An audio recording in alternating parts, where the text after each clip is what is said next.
Good evening, everybody, and welcome on into another uh, episode of Play by Play with JJ. My name is Jason Joseph. This is Play by Play with JJ. Hopefully, you're all doing well and that you're having yourselves a great night.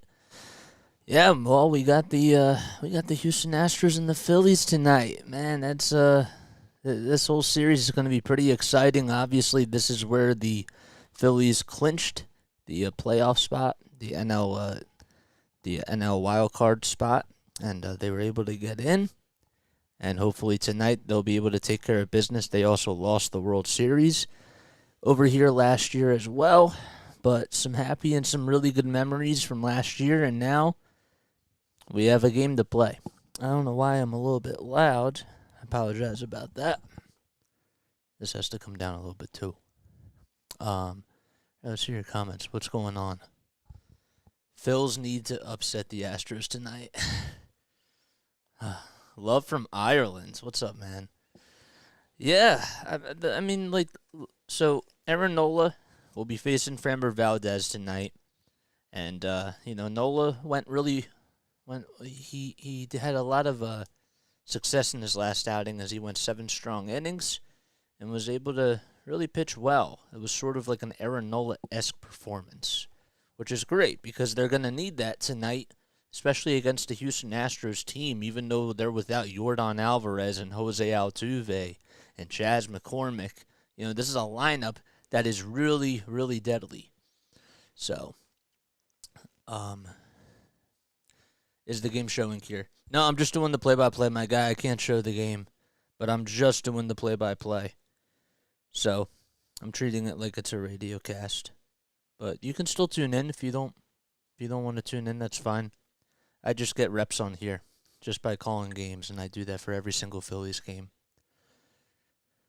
All right, so we take a look at the starting lineups. Well, for the Phillies, they'll be starting things off first. They have Bryson Stott batting over at second base. Trey Turner is over at shortstop. Kyle Schwarber's going to DH. Nick Castellanos batting cleanup in right field.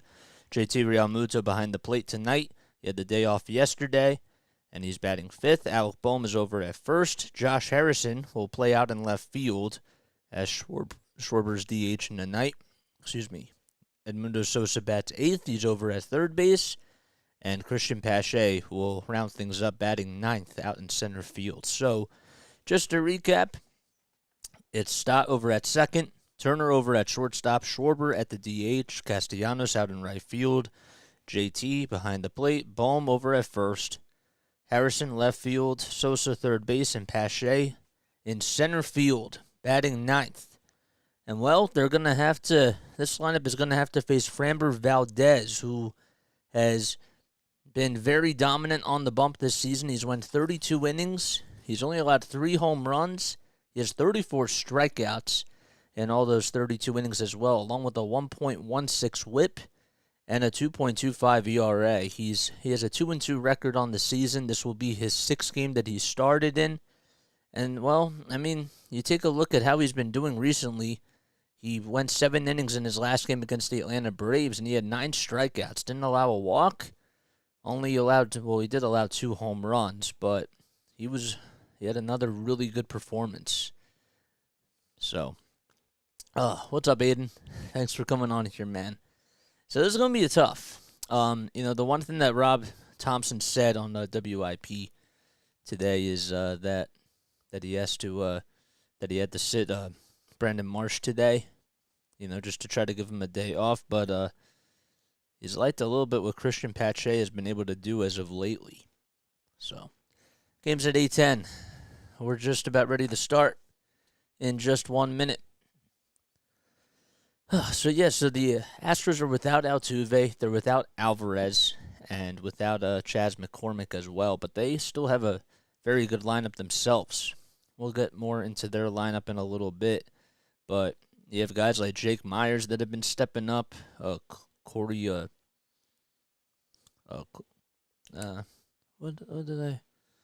Jolks, there it is. Why did I misread that? Oh boy. Corey Jolks, he's out in left field. He's going to be another guy that you have to watch out for. The roof is up at Minute Maid Park because it is raining. It's pouring over there. So, Oh, man, that's kind of cool. There's Rob Thompson. There's also Dusty Baker, the manager for the Houston Astros. So once again, Stott over at second, batting leadoff. Turner over at shortstop. Kyle Schwarber at third base. Kyle Schwarber at the DH spot. I'm off tonight. Nick Castellanos out in right field. JT Realmuto behind the plate. Alec Bohm over at first. Josh Harrison out in left field. Sosa at third. And Cristian Pache batting ninth. Framber Valdez has gone at least 7 innings in 3 starts or so this season. So he's been picking up where he left off last season. He's a young guy who has really just been all about not just striking out hitters, but he's been utilizing the ground ball very effectively as well. And the first person that he's going to have to face tonight is Bryson Stott from Las Vegas, Nevada. What's the StatCast thing? I don't know if I'm a big fan of this Apple TV thing, man. I'm going to be honest with you. Same thing with Peacock. I don't know if I like it. Because they've done a couple of them like last year, and it looks a little, I don't know, corny to me. But the Twins, they lead the Kansas City Royals by a score of 8-6. That's in the bottom of the 7th inning. There's some games that are underway, but the Phillies are just about ready to get underway. Wasn't Valdez part of the World Series? Yep. He was. And look at this camera work here. All right. So Valdez on the bump. Phillies are 13-13 this season. They have finally reached 500, and well, the Astros, even without their star players, they're 14-11, and they are tied for first in the AL West. The first pitch is down low for a ball. Stott batting .339 this season, 2 home runs, 9 RBI, and he has a .827 on-base percentage. The 1-0 pitch. Swinging a ground ball over to shortstop. The throw over to first by Pena to Abreu is in plenty of time for out number 1. And there's one away to start off the top of the first. Let's update the scoreboard. See if this works. All right, so now Trey Turner comes up. He is the second hitter today. Had a little bit of a... My screen froze for just a quick second. First pitch to Turner. That's taken over the middle of the plate for a called strike. A 97-mile-per-hour fastball. The Phillies coming into today, the money line for them was at plus 125. And the Astros are minus 150. The 0-1 in the dirt for a ball.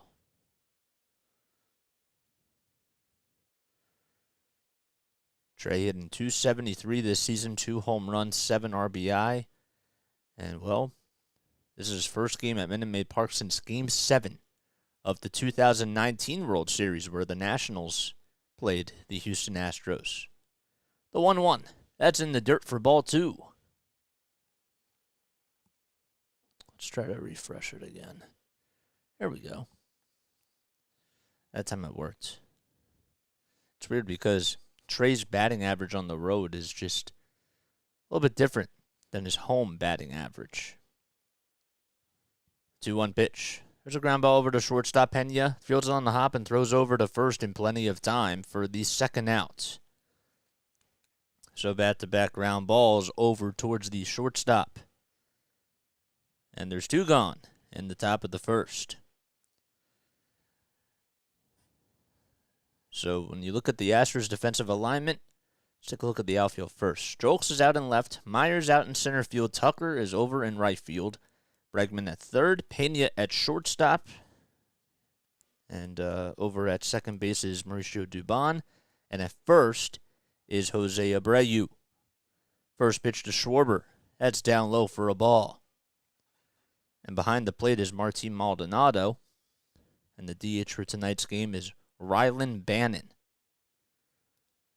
Schwarber batting .213 this season. 5 homers and 11 RBI. 5 homers does lead the team. The 1-0 by Valdez.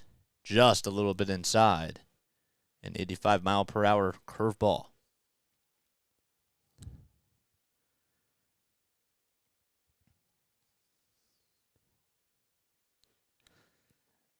The 2-0 pitch. It's a high strike, according to the home plate umpire. And Schwarber does not agree with the call. Speaking of the crew chief, we'll get to them in just a little bit. The 2-1.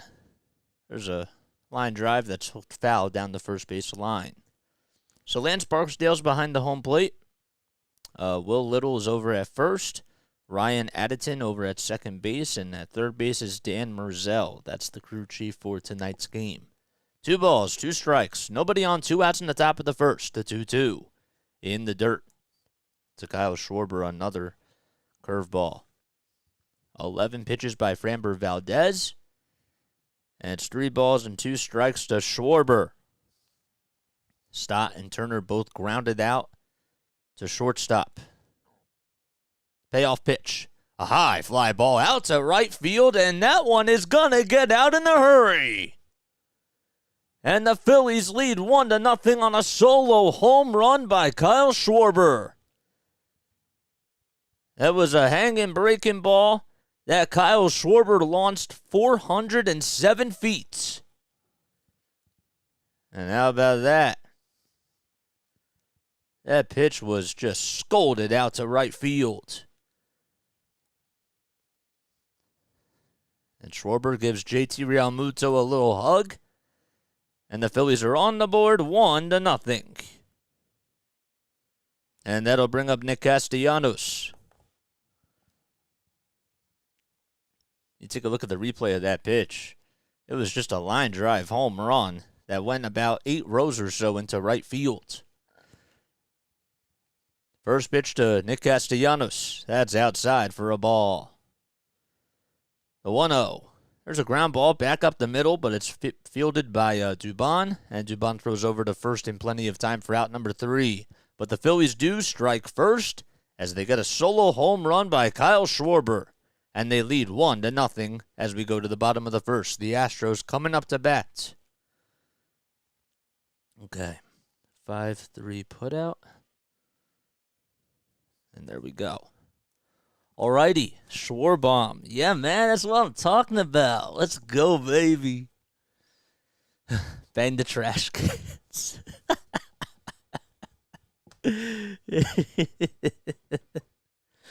Oh, man. No, you got to have the center field cameras. You know what I'm saying? Got to do that, too.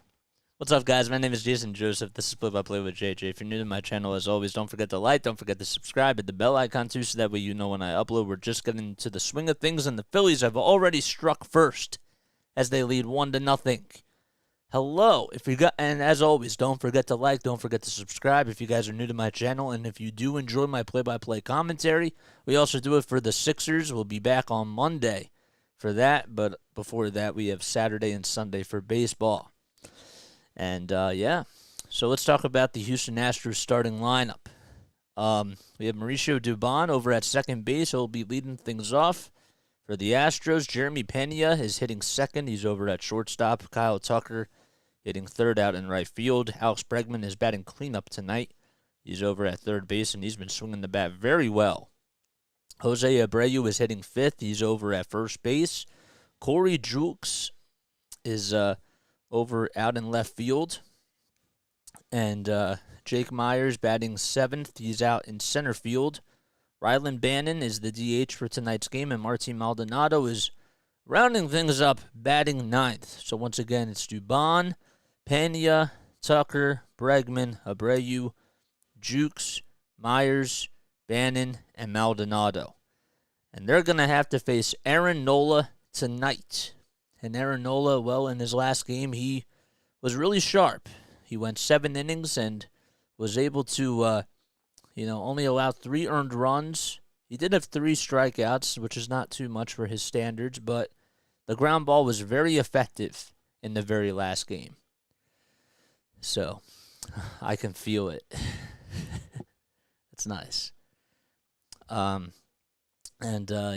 Nola this season has gone 28 1/3 of an inning, He's only allowed 17 earned runs, 22 strikeouts as well. And the first pitch to Dubon is lifted out to right field, but Castellanos gets underneath it and will make the catch for the first out of the bottom of the first. Nola does have a 1.34 whip. He's actually 7th now in Phillies history with over 1,400 strikeouts. He just got over that milestone. He was at 1,399 in the last game. He has a 1-2 record, along with a 5.4 ERA, but that's come down. And the first pitch to Jeremy Pena. That is taken right over the knees for a strike. Pena batting .240 this season, but he does have 4 home runs and 14 RBI. The 0-1, that's in the dirt. That was a 90-mile-per-hour slider.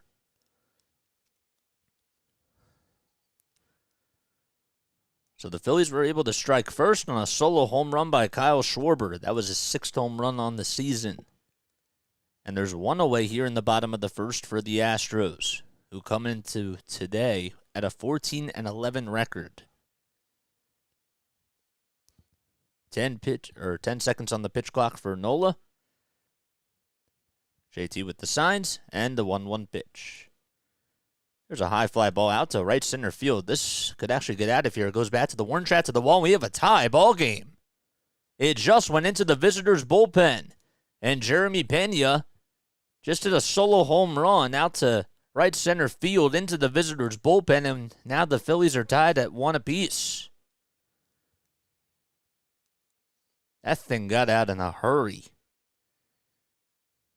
Whew. He's rounding home plate, and it's now 1-1. So 2 solo home runs on the day, 1 for both teams. That was a fastball right down the middle, and Pena just took it the opposite way and utilized every single part of the plate that he possibly could, and it hit the Lexus sign out there in the visitors' bullpen. Here's Kyle Tucker now. And the first pitch, swing and a miss on a 92-mile-per-hour fastball. Kyle Tucker has obviously been one of the best hitters in the league. The 0-1 delivery. There's a ground ball over to second base. Stott handles it and throws over to first in plenty of time for out number 2. So Dubon flied out to right field.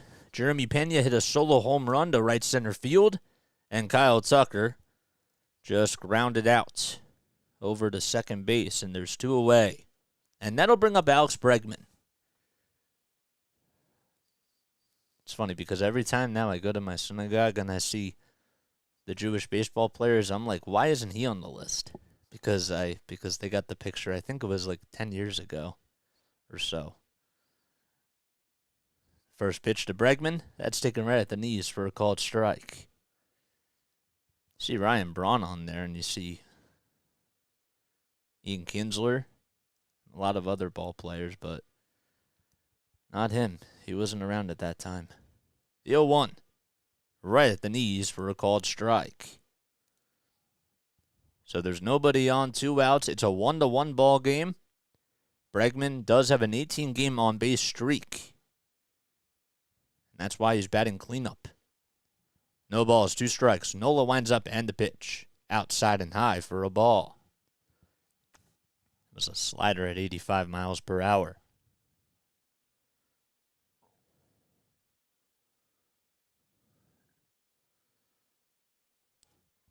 The 1-2. Outside again for ball 2.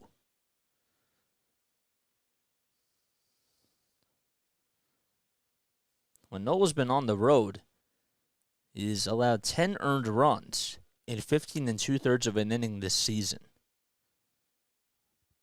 The 2-2 pitch. There's a high fly ball out to right field. That's going back to the warning track to the wall. Castellanos leaps up and he makes the catch. Oh my goodness, Nick Castellanos was able to hang on to it. And he just robbed Alex Bregman on a solo home run. How about that? And we go to the top of the second inning. As there's still a tie game. Castellanos just leaped up and just made a heroic catch. And we have a tie game at 1 apiece. We'll be right back in just a few moments. That's going to be all over ESPN tonight. Oh, my gosh. That was incredible. Watch that highlight tonight. I'll tell you that right now. That was insane.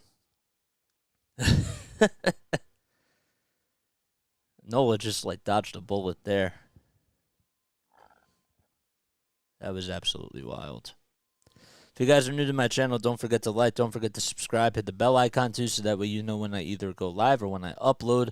Also, pinned in my chat down below is the Discord server too, so make sure that you join that. We will be going on for a series recap podcast. I was gonna do it today, but I just got tied up with a lot of things last night, and I actually, to be honest with you, I went to the link last night and I got to meet some people and watch the draft from there for the first round, and that was really cool. So I was really happy that I went. So I didn't get home till, I don't know, about 1 o'clock. Go Houston Astros. What's up, Jason? Thanks for stopping on here, my guy. We'll be on here the whole entire series. So if you guys enjoy my play-by-play commentary, feel free to come back. I can't believe Castellanos made that catch. Man, that was wild.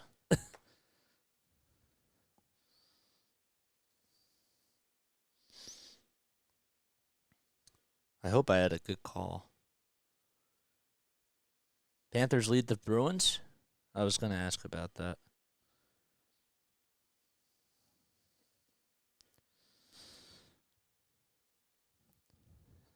Going back to Castellanos' catch, he just leaped up over the wall and was just able to take away a home run. That was going to go into the first row. And Castellanos said no. And look at Nola with the fist pump.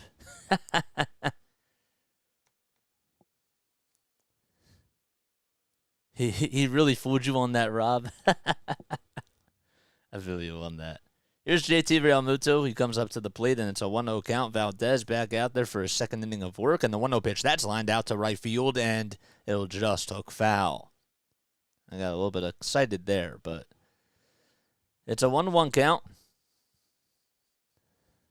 JT is back behind the plate today. Garrett Stubbs played yesterday in the series finale against the Seattle Mariners. The 1-1, that's in the dirt. And inside as well for ball 2.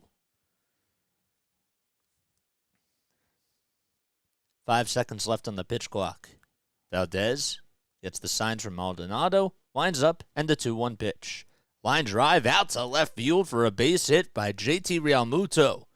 The throw goes over to the cutoff man, Dubon.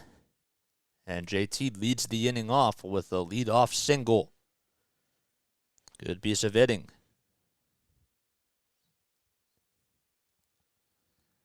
I think that this series is going to be a really good series. Here's Alec Boehm. He leads the team in RBIs with 20 on the season. He's also hitting .289 with 3 homers.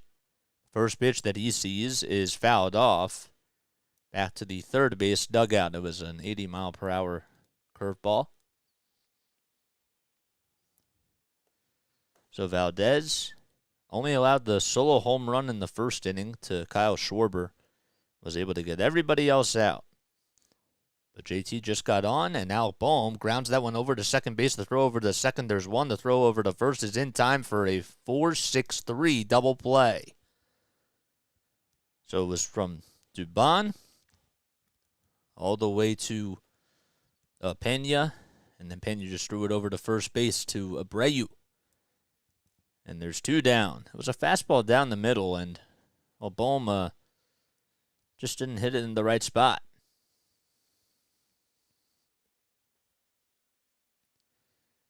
And now that'll bring up Josh Harrison with nobody on and 2 outs.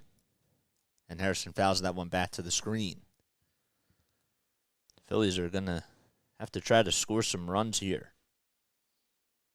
because Houston's offense, even though they only won 1-0 in their last game, they can pour it on. The 0-1 pitch, way up high for a ball. The Astros actually had 19 straight scoreless innings against the Tampa Bay Rays, and the Phillies actually just broke that. The 1-1 in the dirt and inside for ball 2 to Josh Harrison.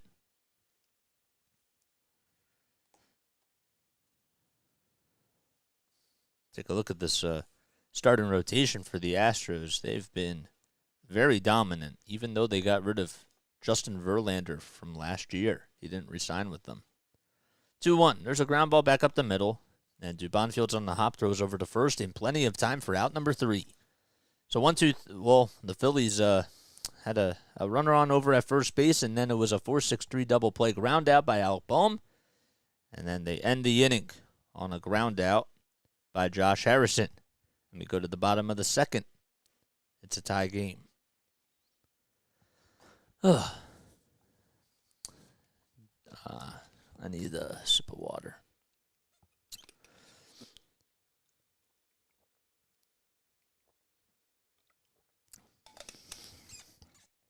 Oh, man.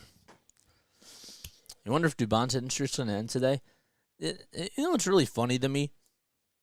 The Astros are just such say what you want about sign stealing, and it's not even just sign stealing. It was the way that they did it.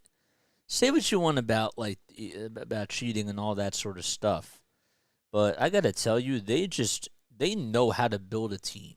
They've really been so good at just building guys organically from the farm system. And guys have really stepped up. Look at Carlos Correa right now. He's over in Minnesota. He's making a lot of money.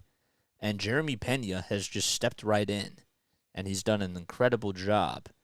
Okay, they had Josh Reddick a couple of years ago. They had Michael Brantley, Carlos Beltran. Now they have Kyle Tucker out in center field. They have, they have Chaz McCormick, who's been doing really well. They just understand how to get guys through the system. And then they can still pay other guys, like Jose Abreu. Excuse me. But yeah, if you guys are new to my channel, if you enjoyed my play-by-play commentary for this Phillies games, we do it for Sixers and we do it for Patriots games as well. So make sure you like, make sure you subscribe, hit the bell icon too, so that way you know when I go live or when I upload. We've been doing this for 4 months, which is really crazy. It is pretty wild. But I love it. And this is what I love to do. I love calling games. It's my passion. So. Oh, boy. All right, bottom of the second inning we go. So it's 5, 6, and 7 coming up for the Astros. Jose Abreu will lead things off. The former Chicago White Sox man himself in the first pitch. That's taken on the upper third, part of the strike zone for a called strike. Jose still hasn't homered this season. It's been 181 consecutive plate appearances that he has not homered. The 0-1, way outside and low for a ball. Fastball at 91 miles per hour. Bannon debuts today for us. I wonder how he does. I was going to mention that too. He looks like he's a good player. The 1-1, swing and a miss on a 70-mile-per-hour pitch. That was just a little bit outside. Yeah, I tell you, it still looks a little bit weird seeing Jose Abreu in a Astros uniform. I'm still used to the white pinstripes. I think so too, man. Nola winds up, and the 1-2. It's fouled back towards the screen, and the count still remains at 1-2. Jose Abreu, third on this team in hits coming into today. He has 25 on the season. The 1-2 delivery, way up high for ball 2.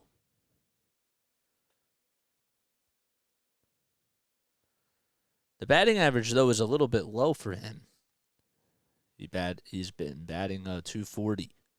He's starting to get things coming on. 2-2, that's sliced foul, and it goes just a little bit out of play.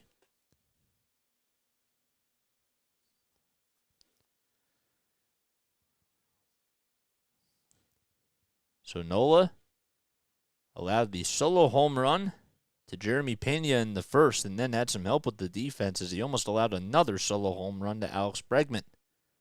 2-2 pitch. That ball's lifted high and deep to center field, but it is playable. Pache gets underneath the baseball, and he'll make the catch for out number 2. Or for out number 1.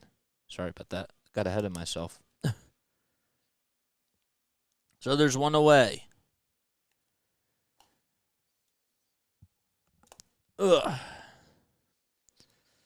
Taking a look at some of the other scores. How about the Braves leading the Mets 4-0? That's in the 6th inning. Another good game that's going on, too, is the Minnesota Twins. Well, they're beating the Kansas City Royals 8-6. That's in the top of the 9th, and the Royals are having their last shot. First pitch in this at-bat is taken right at the knees for a called strike. There's Bryce Harper in the Phillies dugout talking to Kevin Long. The 0-1 pitch. Way outside for a ball. Corey Julks. He had 31 home runs in 2022 in AAA, which was tied for 3rd. Another guy that has been that really crushed it out of the system for them. The 1-1. That's just a little bit down low for ball 2.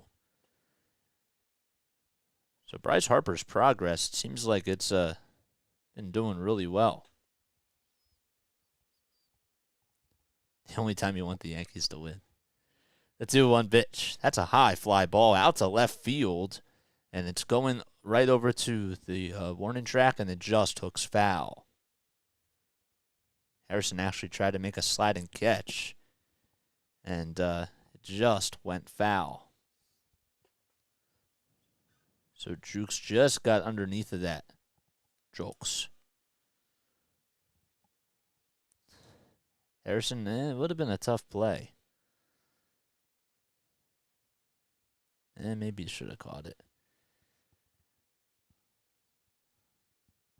All right, so it's 2 balls, 2 strikes. Nobody on, 1 out. It's a 1-1 ball game in game 1 of this 3-game series. The 2-2. That's fouled off as it goes right behind old Blate. A 92-mile-per-hour fastball. Sold-out crowd at Minute Maid Park as they have the roof up. It is raining out there.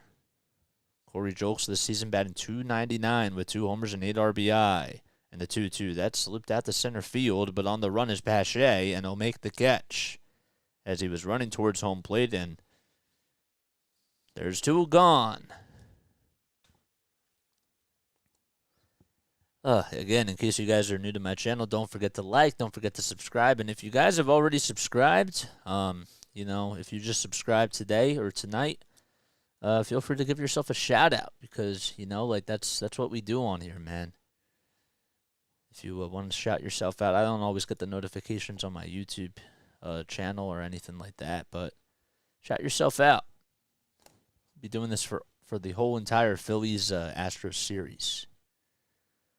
So it's 1 ball, no strikes to Corey Julks. And Jake Myers is up at the plate. He's batting .281 on the season with 1 homer and 7 RBI, the 1-0. That's a high strike. And that hit the upper third part of the strike zone. 26 pitches by Nola so far. The only hit he's allowed was the solo home run to Jeremy Pena. The 1-1 pitch. With 2 seconds left on the pitch clock, it's outside and low, an 88-mile-per-hour slider.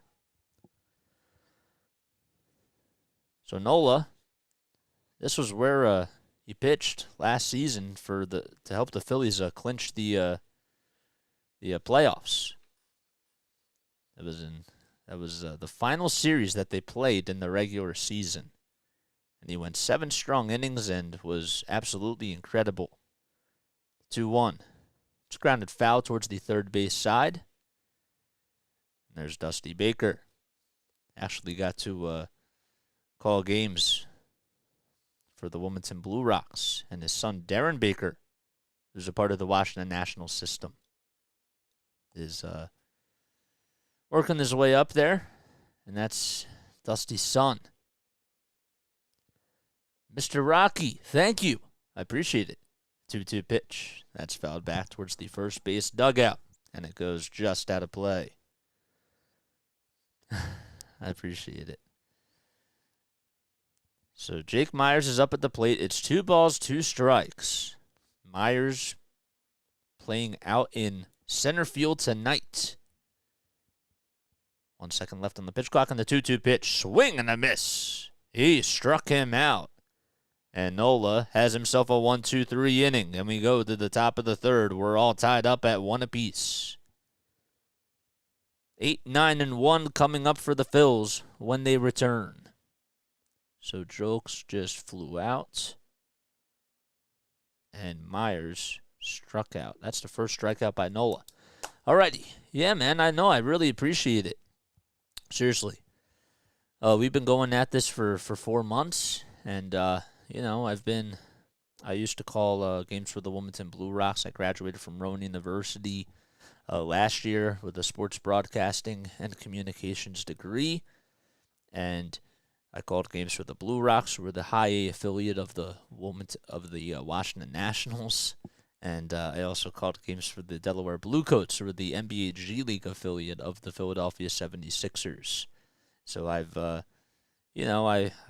been really just trying to get some experience, because ever since I graduated from Rowan, you know, I interned at NFL Films, and as great as it was, I wanted to just call more games, you know what I'm saying? And just get, like, more reps. And not just that, but I also, like, wanted to take broadcasting or calling games to a new level and just, like, come on here and interact with you guys.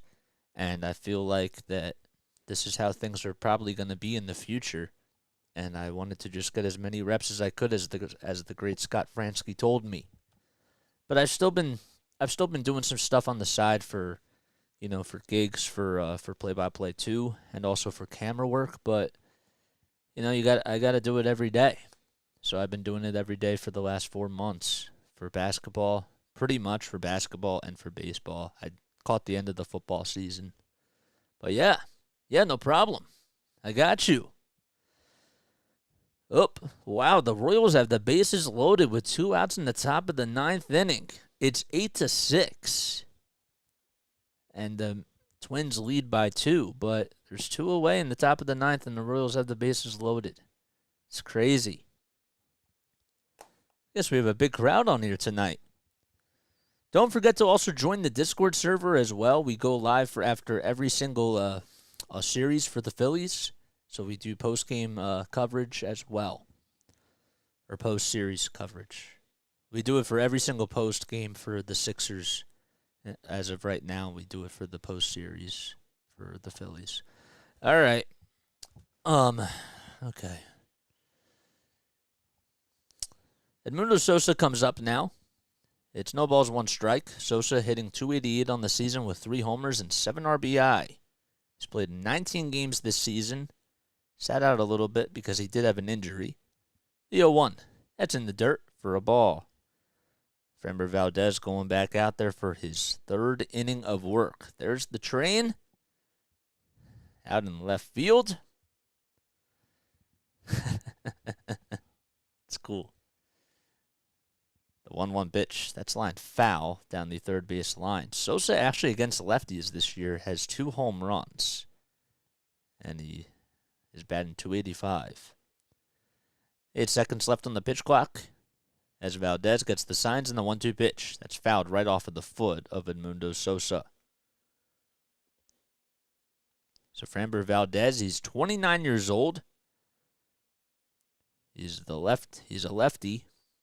Stands at 5'11", 240 pounds. 1 ball, 2 strikes. As he's on the bump for his 3rd inning of work. And the 1-2 pitch to Sosa, swing and a miss. And Valdez gets himself his first strikeout on the day. And Sosa's going to have to go back into the dugout. And now Cristian Pache will be coming up. Pache has seen Valdez a little bit because Pache played for the Oakland Athletics, then was picked up this year, right before the season started, by the Phillies. The first pitch to Pache.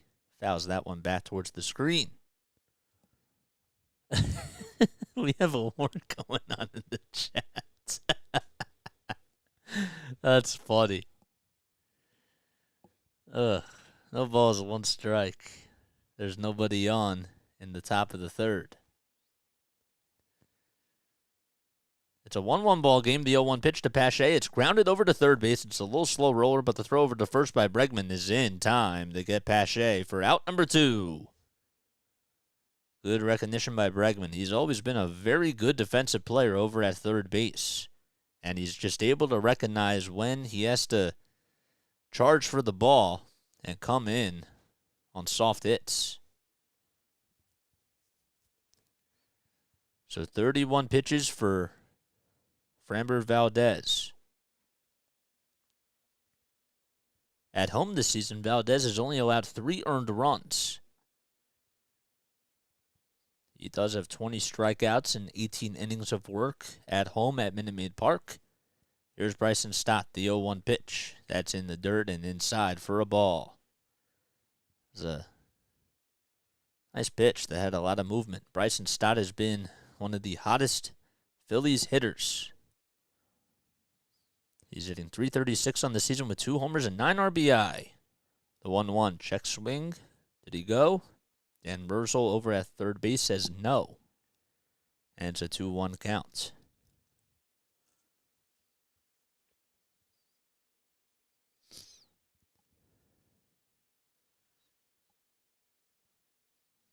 Two balls, 1 strike in the pitch. There's a line drive out to left field, and that'll drop in for a base hit.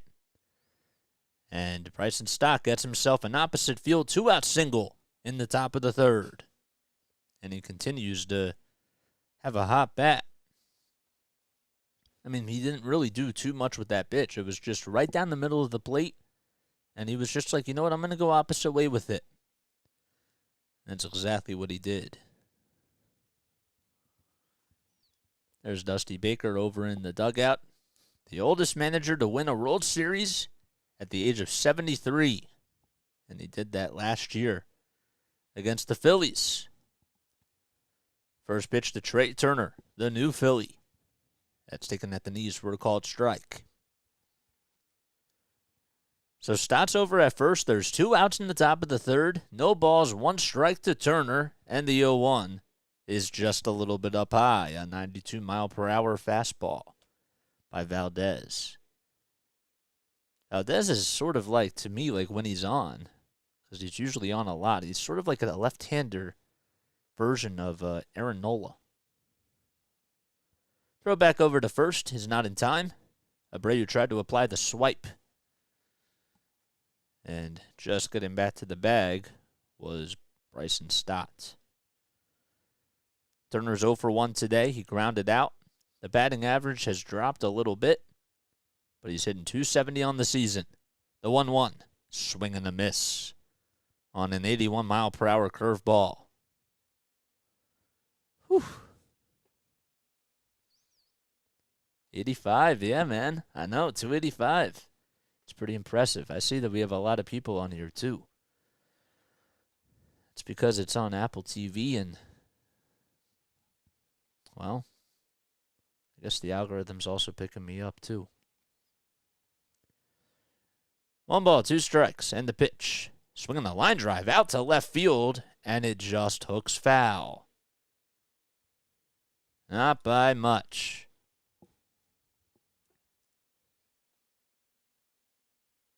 So Stott has to go back over to first base. So he hustles back. And let's take a look at this pitch again. There was a pitch right down the middle, and Turner put all barrel on it and got out in front of it maybe just a little bit. So the 40th pitch of the evening is coming right up for Framber Valdez. Only has allowed 2 hits so far. It was a solo home run to Kyle Schwarber. And here's a single by Stott. The 1-2 pitch to Turner. Ground ball over to shortstop. Pena fields it cleanly and throws over to first and gets Trey Turner by about half a step for out number 3. So the Phillies get no runs. They leave 1 man left, and we go to the bottom of the 3rd. We're all tied up at 1 apiece. There we go. All right, I'm going to take a very, very, very, very quick step off. I will be right back in about 20 seconds. I need to stretch. But don't forget to like. Don't forget to subscribe if you enjoy my play-by-play commentary. And I'll be right back, I promise.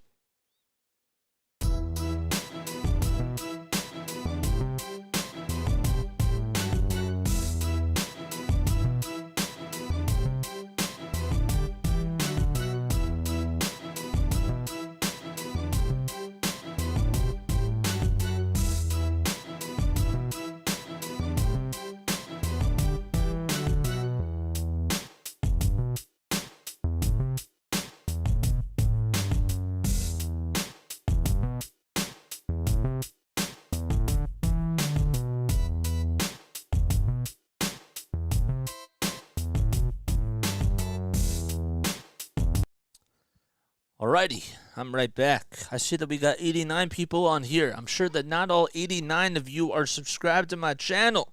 If you enjoyed the Phillies or if you want to continue to tune into this whole entire series, we'll be doing that this whole entire weekend of the Phillies and the Astros. We go live for almost every Phillies game unless the Sixers are playing or something else is going on. But we do Sixers play-by-play as well, and we also do a whole lot of other stuff too. My gosh. Rising Rhino. What's up, man? I can't believe we got like 90 people on here. That's pretty insane. That's really awesome. Showing my fellow streamers some love. Dude, you're the best. You've been putting on some really good content lately, my guy. I really appreciate it.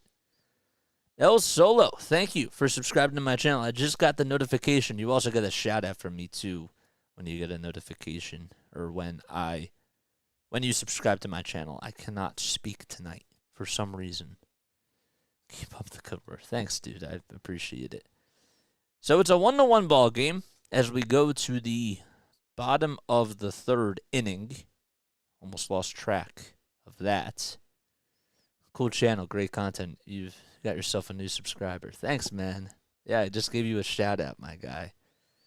I think we can hit 300 tonight. That'd be really freaking cool. Here's Rylan Bannon, who is making his major league debut for the Astros, and the first pitch is lined out to left field, and that's fouled off. My mistake. The first pitch that I just saw, they just came back to the Apple TV cast. The first pitch was actually down low and outside. So Bannon was the 8th round pick in the 2017 draft by the Dodgers. He went to Xavier University, and then he was claimed off of waivers in 2022 by the Chicago Cubs. And here he is tonight making his major league debut. It's a 1-2 count as the next pitch was fouled off. Nola has 33 pitches in 2 innings of work as he's here in the 3rd inning with a 1-2 count. Nola with the signs and the pitch to Bannon. Up high for ball 2. Yes! Oh, let's go. I'm sorry. I saw your comment. I got a little excited there. 2 balls, 2 strikes, and the pitch. Outside and low for ball 3. An 80-mile-per-hour pitch that was outside and low.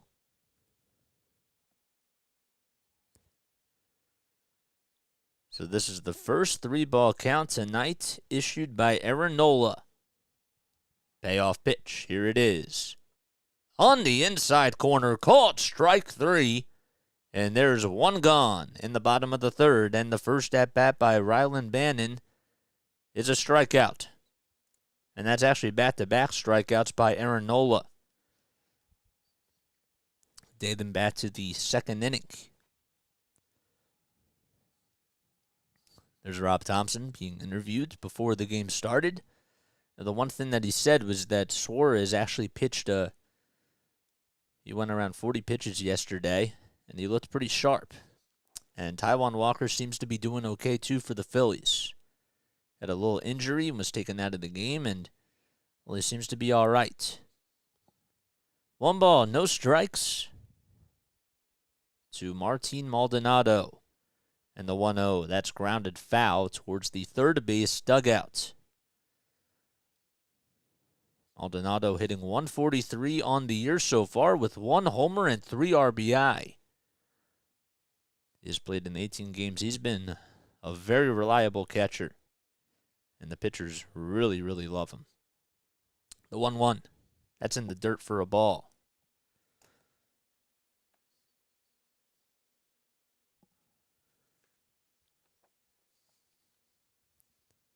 So Maldonado is now 36 years old. He weighs 230 pounds. He stands at 6 feet tall. 2-1 pitch by Nola to Maldonado. That's right over the middle of the plate for a called strike, a 93-mile-per-hour fastball. Nobody on in the bottom of the third. It's a 1-1 ball game, 1 out. And Martin Maldonado, the 9-hole hitter, is up. 2 balls, 2 strikes to Maldonado. On deck is Mauricio Dubon. 4 seconds left on the pitch clock, and a 2-2 pitch. Swinging the ground ball that just goes foul. There's Rob Thompson, the Phillies. And Rob Thompson certainly has to be really happy with how they've been doing, because they're 8-3 over their last 11 games. And they're finally at the 500 mark. Nola with the signs from Real Muto. 3 seconds left on the pitch clock, and the windup and the pitch. Swing and a miss on a fastball that was high. And we have 2 gone in the bottom of the third with still nobody out. I mean, Nola's not going to necessarily give you a lot of speed on the fastballs that he throws, but he just has a very good IQ and can figure out what types of pitches he has to throw. And when he's on, well, he's on. And that's back-to-back-to-back strikeouts by Nola. And the first pitch to Dubon is grounded over to shortstop. Turner fields it cleanly, throws over to first just in time to get the third and final out. So the side is retired, and we go to the top of the 4th inning as it is still a 1-1 ball game at Minute Maid Park. All righty. G4. Tell me your secret to get 70 people here. I honestly don't know. I've literally just been me. I've just been working, really hard and just continuing the grind. Like, that's all that I can say. Like, really haven't been doing too much else. Like, I make my thumbnails and all that sort of stuff. Can we trade you Maldonado for Real Muto? Hey, you can have Garrett Stubbs back. Even though I love Garrett Stubbs. I do. I really like Garrett Stubbs, man. The playlist, I don't know if I was a big fan of the playlist itself, on Spotify during the whole run, but I love what he can provide, when I'm saying to a clubhouse, but if you want him back, you can have him, I guess. Keep cruising, my man. Thanks, dude. Dude, we have to get on sometime. We have to collab. We do. We have to collab. I've already reached 100 messages? What?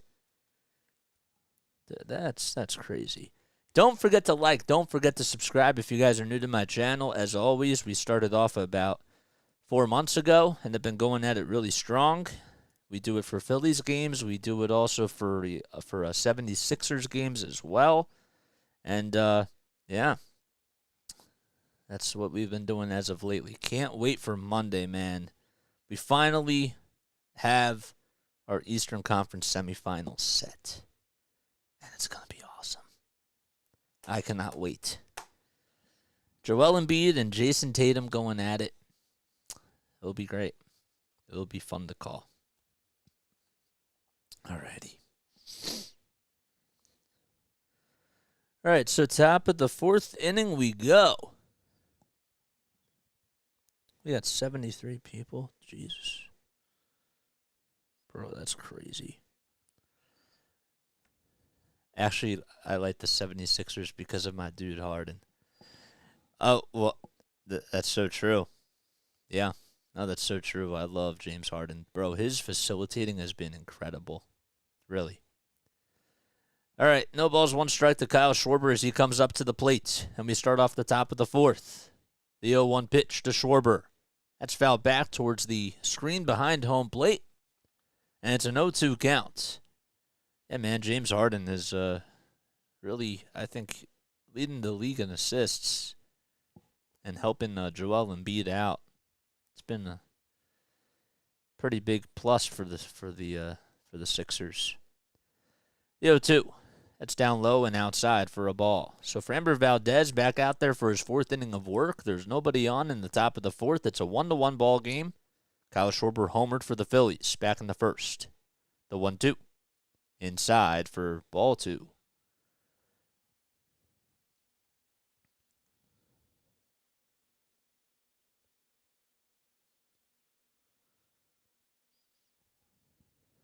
Two balls, two strikes, and the pitch. That's grounded foul right behind home plate.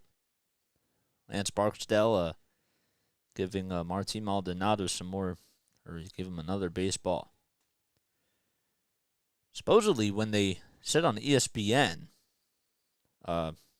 before the game time, it was supposed to be 79 degrees.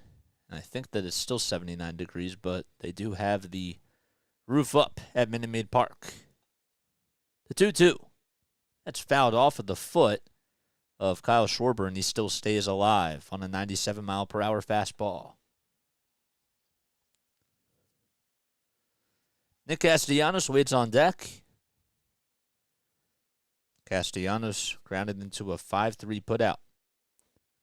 Valdez, over his last 10 starts, has a 6-2 record with a 1.74 ERA. 2-2, another foul ball by Schwarber as he stays alive on the slider. So, Valdez started off with a sinker, another sinker, a curveball, a cutter.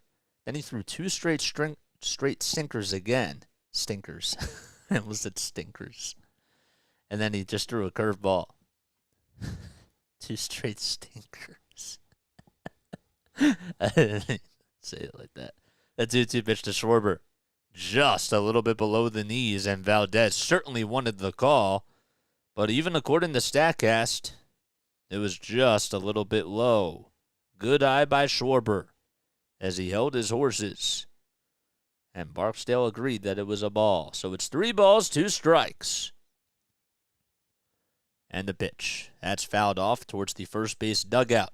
And Schwarber still stays alive. Hey, I like the Phils. Like my Astros better. What's up, guy? Thanks for coming on here, dude.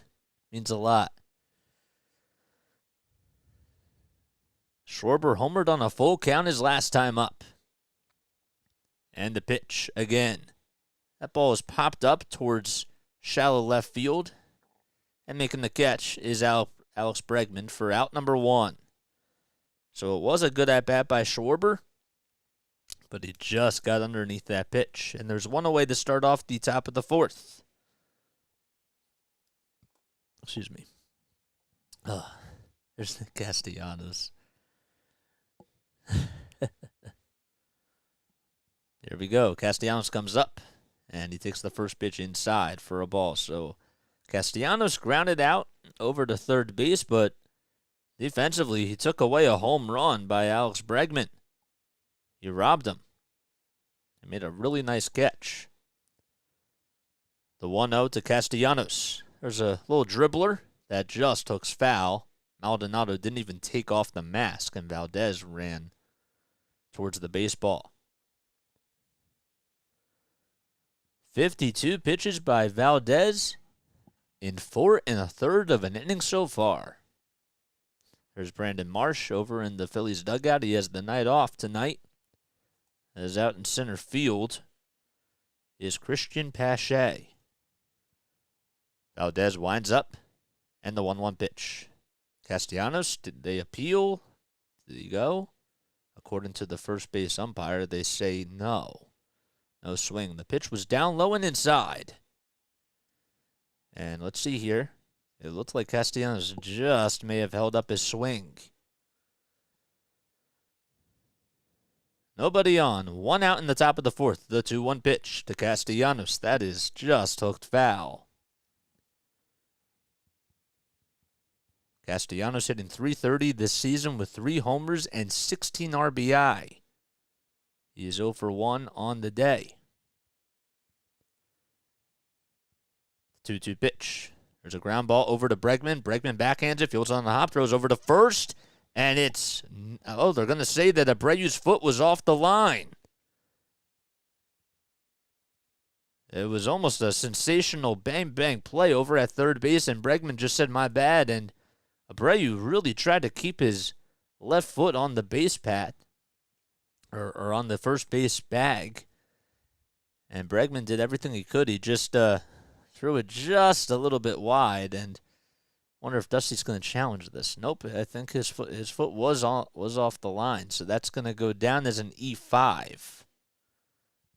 Castellanos would not have beaten that one out, but he gives a little fist bump, and there's 1 on in the top of the 4th. JT Realmuto comes up to the plate. Let's take a look at the replay one more time. Yep, his foot was definitely off the bag. So that should go down as an E5.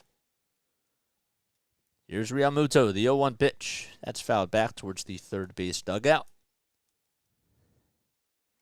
57 pitches by Valdez.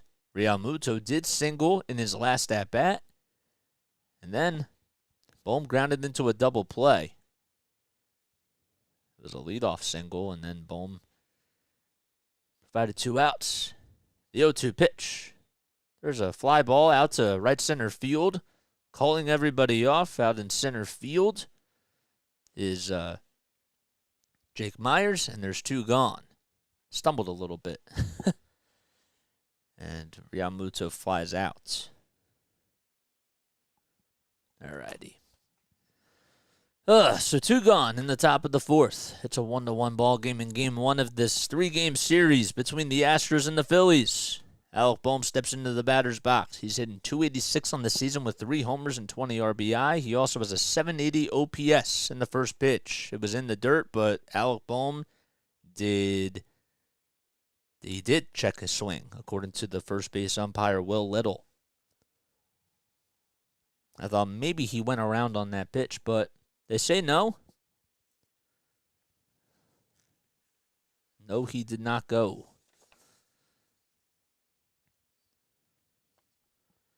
1-0. There's a ground ball that's over to shortstop. Pena backhands it and does a little pirouette and throws over to first base in time for out number 3. No runs, 1 man left, and we go to the bottom of the 4th inning. We're still tied up at 1 apiece at Minute Maid Park. All right. Oh, I was just going to give something else up there, but I guess not.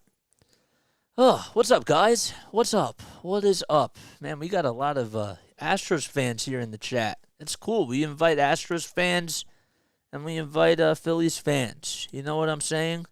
Like, I do a lot of Phillies stuff, but I always welcome you guys to come on here, even if you guys bash my team, because I really am just coming on here just to do play-by-play and to just interact with you guys too and make it fun, because we're a family, man.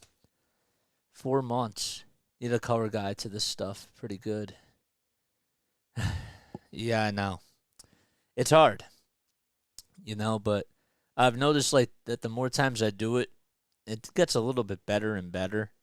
But you definitely need a spotter or somebody else to provide you with information. But see, the other thing that I do too is I've learned that, like, when I'm doing baseball, I can utilize your comments as my color sometimes. And sometimes I do that. You know what I'm saying?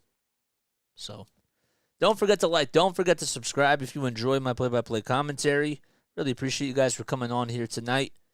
We're really picking things up, and that's what happens when you work really hard and you keep putting out content. Never know. You never know who's going to be tuning in. And that's what I do. So how many people do we have on Facebook? Oh, yes. If you're watching me on Facebook Live or on Twitter Live or Twitch, make sure that you leave me a review down below and, continue to join in on every single one of my calls. I think we can reach 300 by the end of tonight. What do you guys think? What say you? You think we can reach 300 subscribers? I certainly do. Look at Matt Olson. He had a big-time 3-run homer. He went into the second deck against the Mets. Whew. Cat orange whistling. I think we can reach 300. Alrighty, here's Pena as he comes up and fouls off the first pitch. Okay.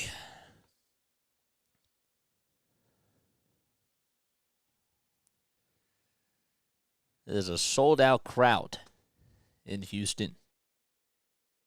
I haven't seen an empty... Oh, I do see an empty seat. I see a couple of them behind home plate. I didn't come up on your Facebook notification?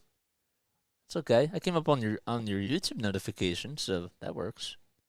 Here's Jeremy Pena, who had a solo home run back in the first inning.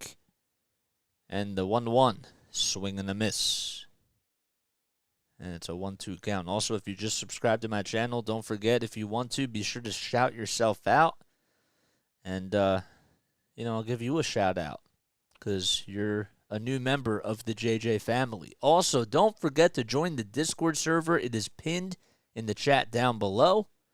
And, feel free to come on whenever we do series recaps and even Sixers postgame shows, and you can give your thoughts on the games and on the series. The 1-2 pitch. Ground ball over to shortstop. Throw is fielded cleanly by Trey Turner, and the throw over to first is in plenty of time for the first out of the bottom of the fourth. So there's one gone. It was 2, 3, and 4 were supposed to come up here in the bottom of the fourth, and now 3, Kyle Tucker, is up. Tucker hitting .299 this season. He has 5 homers and 19 RBI. The 5 home runs are second on the team, as Yordan Alvarez is number 1 in that category, and an RBI as well. First pitch. That's outside and low for a ball. Yeah, man, I got you. I got you, man. Thanks for coming on here. 1 ball, no strikes to Kyle Tucker. And the pitch. A ground ball back to Aaron Nola. And the underhanded throw to Bohm is in plenty of time for the second out of the inning. So Nola showing off his athleticism as he had to step off the mound towards his left side, and Tucker was just jogging over to first, and Nola made an easy play.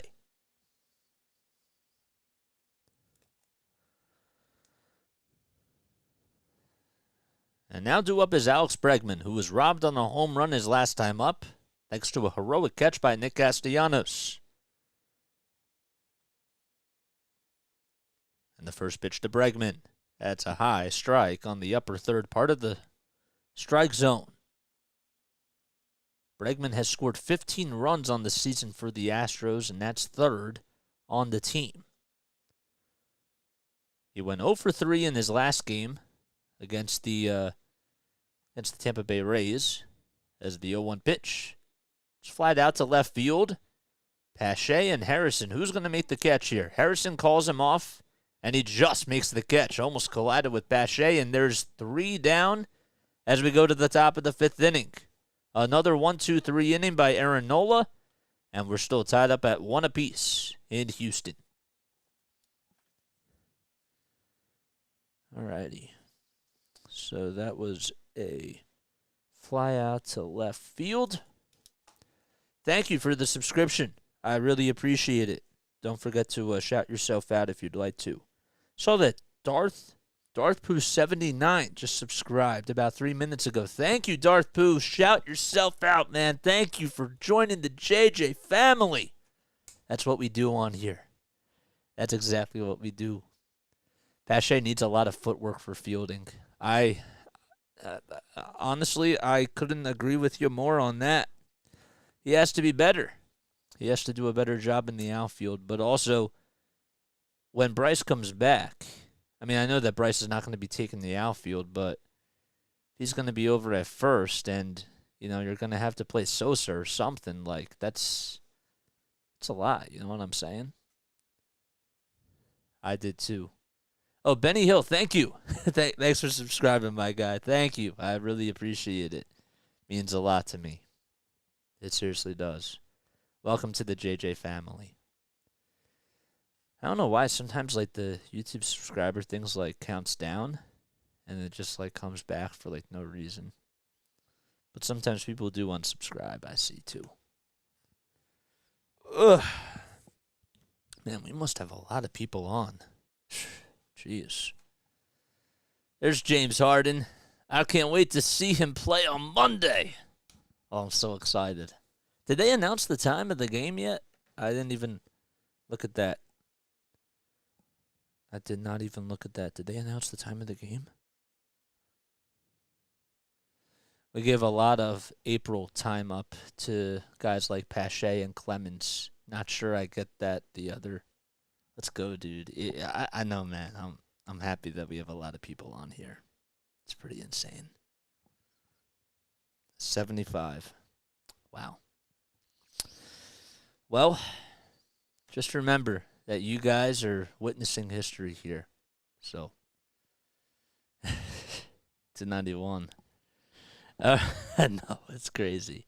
I'm trying not to get myself too excited over it. All right, here's Josh Harrison. As he comes up to the plate. Austin, thank you for subscribing. I seriously appreciate it. We do this for all the Phillies games. We do it for every Sixers game as well. Seriously, thank you.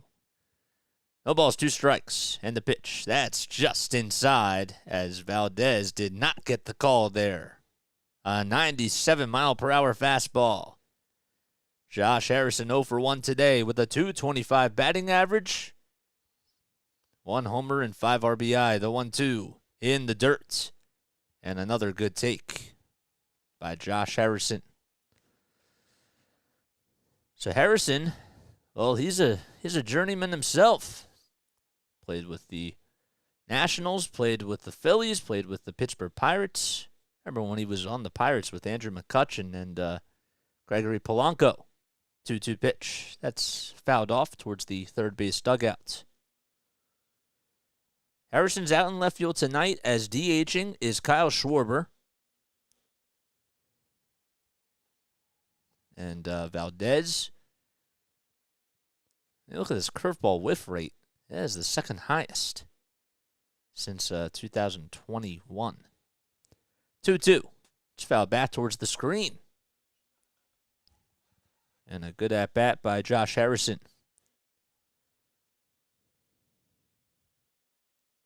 Harrison has 9 hits on the season and 39 at-bats. 2 balls, 2 strikes, and the pitch by Valdez. Swing and a miss. And Valdez with a beautiful fastball at 97 miles per hour. It tailed just on the outside corner, and Harrison thought it was going to be a little bit more inside, but he just missed it. Look at the movement on that pitch.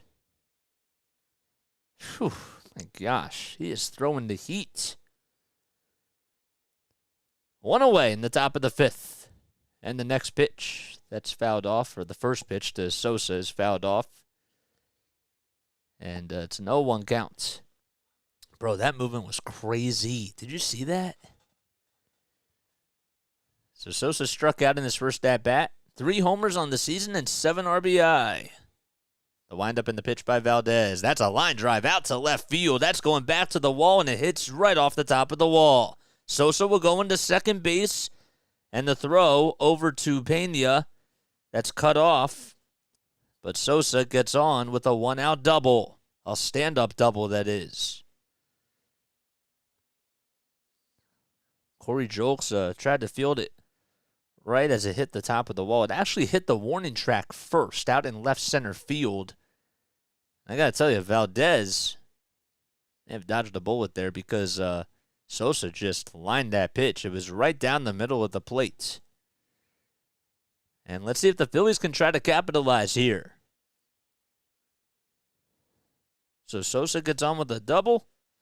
And here's Cristian Pache, and that's foul tipped into the glove. It was on the inside corner, a 97-mile-per-hour fastball. The heat is on. It's a good song by Glenn Frey, who was a member of the Eagles, not the Philadelphia Eagles. The 0-1. It's fouled back.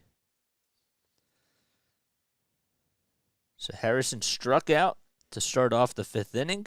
Sosa then doubled, and Pache is up at the plate. It's an 0-2 count as he calls for time, and Lance Barksdale grants him his wish.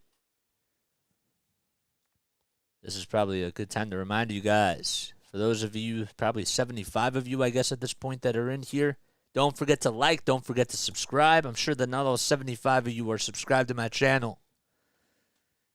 Goal is to get to 300 now. 0-2 pitch. That's in the dirt for a ball. And Valdez has 72 pitches. Kind of wonder how much longer he's going to go. He'll probably go another inning or so as long as no damage is done here for the Phillies. 1 ball, 2 strikes. Sosa leads off at second. It's a 1-1 ball game. In the top of the fifth, and the 1-2. That's lined out to right center field. That's going to drop in for a base hit, and they'll split the gap. Sosa will come in to score. Tucker throws it to the cutoff man. And how about an RBI double by Cristian Pache? And the Phillies lead 2-1 in the top of the fifth inning. A good piece of hitting. The pitch was inside, and Pache just took it the opposite way. I think he was a little bit early on that pitch. But nope, he got all barrel on it. Sosa scored with ease.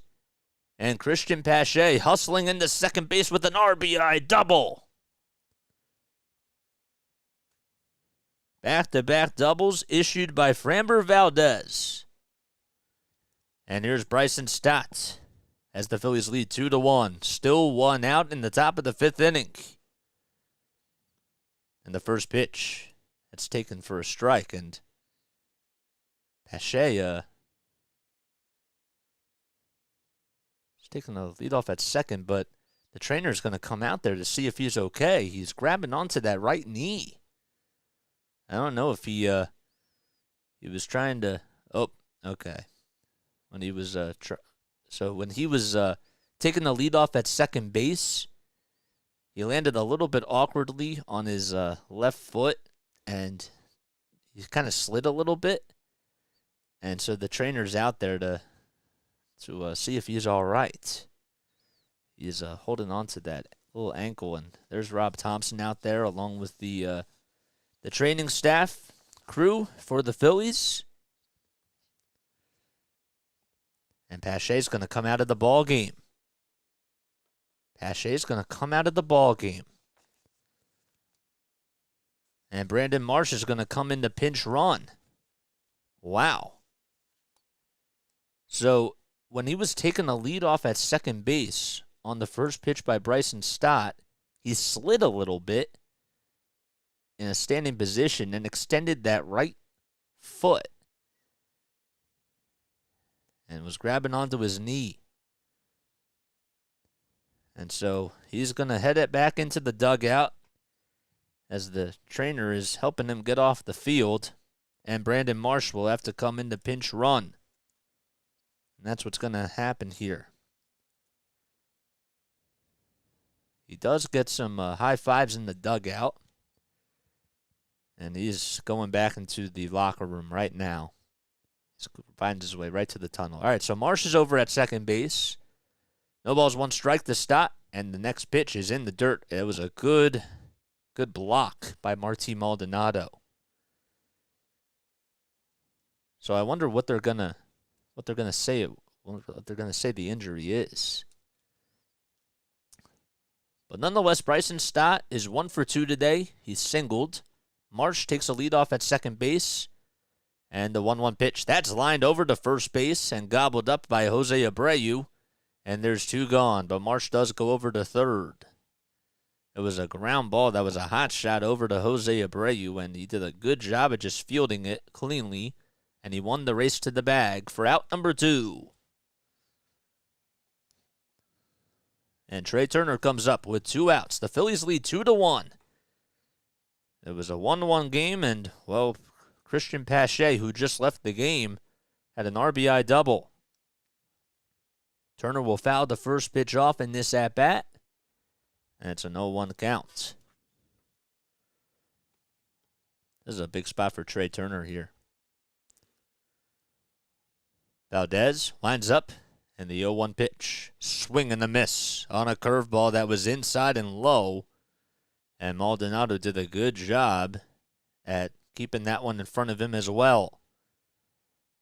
And that curveball is filthy. You think it's going to be a fastball, then it just dips right out of the hand. Valdez with the 0-2 pitch. And there's a little dribbler back over to the pitcher. Valdez fields it cleanly, throws over to first, and it is in time for out number 3. And I don't know if Rob Thompson wants to review this or not, but it looks like he may have been out by half a step. So the Phillies, they do get 1 run back on an RBI double by Cristian Pache, and he was out by half a step as we go to the bottom of the 5th inning, and the Phillies lead 2-1. All right. So a ground ball over to third. Sorry about that. I think I stumbled a little bit on the play-by-play. But that's okay.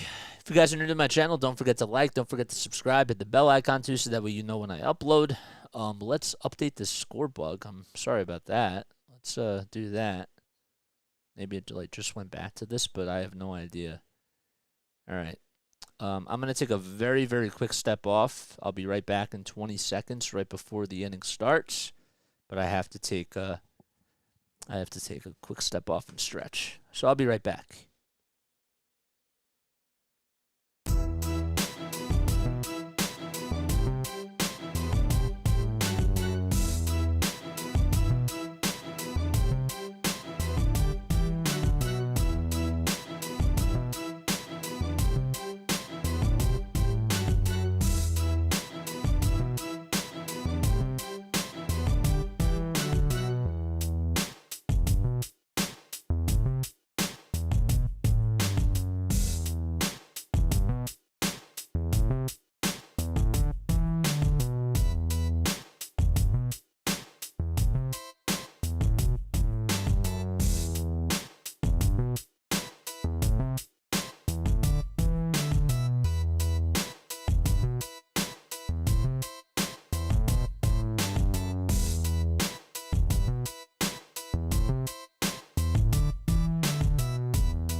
Alrighty, here we go. Yeah, never won an injury. I hope his diagnosis is okay. Guy, I feel you on that, man. I really do. I hope he's all right too. So, in case you guys are just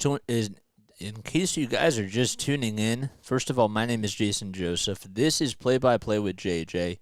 Don't forget to like, don't forget to subscribe, and hit the bell icon too, so that way you know when I go live for a Phillies game or for a Sixers game. We'll be doing every single game of this series. And I'll be back Monday night for the Sixers. All right, here we go. 1 ball, no strikes to Jose Abreu. And the next pitch is down low and outside. Aaron Nola back out there for his 5th inning of work. He only allowed 1 earned run, and it was on the solo home run by Jeremy Pena back in the bottom of the 1st. Schwarber hit a solo home run to start off the game for the Phils. That's how it was 1-0. Jose Abreu will line that one foul down the left field line, just foul. So after Kyle Schwarber's solo home run for the Phils, Jeremy Pena had a solo home run himself, and that's what made it a 1-1 game And then Cristian Pache, who just left the game, had an RBI double back in the top of the 5th inning. Brandon Marsh is in his spot. It was scheduled to be a day off for him. 2 balls, 1 strike to Abreu. And the pitch. That's lined back up the middle for a base hit, and Marsh will field it cleanly, but a leadoff single by Jose Abreu to start off the bottom of the 5th.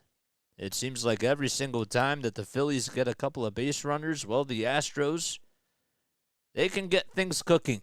It doesn't matter if they're down with Yordan Alvarez or Jose Altuve or Chas McCormick or any of those guys. They just find ways to keep the bats going. And speaking of going, here is Jolks up at the plate. Nola with the signs from Real Muto, and the pitch. It's on the outside corner for a called strike. An 89-mile-per-hour slider. Corey Jolks batting .294 with 2 homers and 8 RBI on the season. Also has a .741 OPS. He's out in left field tonight. And the 0-1 pitch. Check swing. The appeal. No swing. If I stand correct. Is that right? Now they're not even showing the score bug. Oh, yep. It's no balls, 2 strikes. I was going to say that. Okay. No balls, 2 strikes. I apologize about that. And then the next pitch is down low and outside. Yep. That is a knuckle curve. Only 58 pitches so far for Nola in this ball game.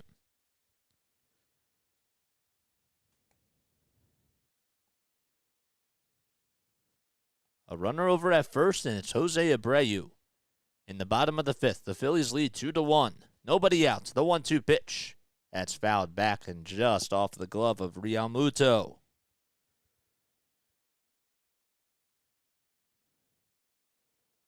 Trying to see if they have given any sort of updates on Cristian Pache.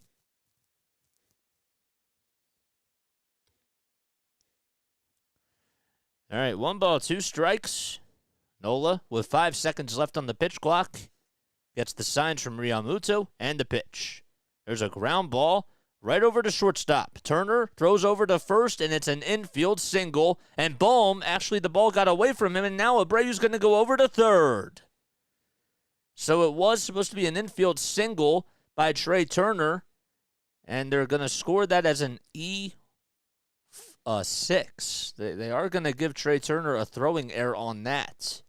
It almost got through the hole out into left field. Turner made a backhanded stop and tried to throw over to first, but there was no chance that he was going to get Jolks out anyways, and he probably should have just ate that one up.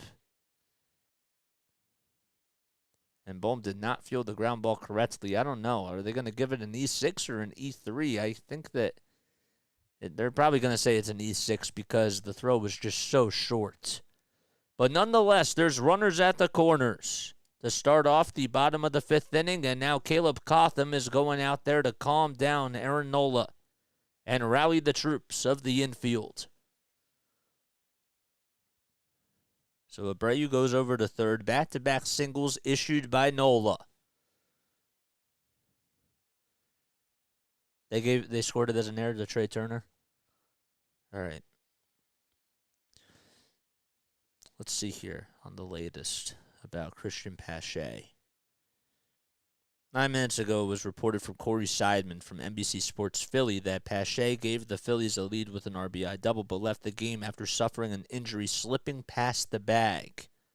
It looked like a groin or a leg. That's pretty much the best way to describe it.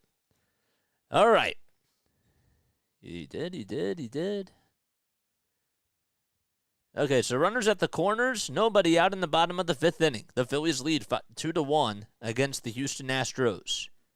Throw back over to first base is not in time, as Nola tried to pick off Corey Jolks. So Jake Myers is up at the plate with nobody out in the bottom of the 5th inning, and Nola has gotten himself into a little bit of a jam. His sacrifice fly could tie the game up. The first pitch. That's on the outside corner, right at the knees for a called strike on an 84-mile-per-hour slider. Myers was a strikeout victim of Aaron Nola's.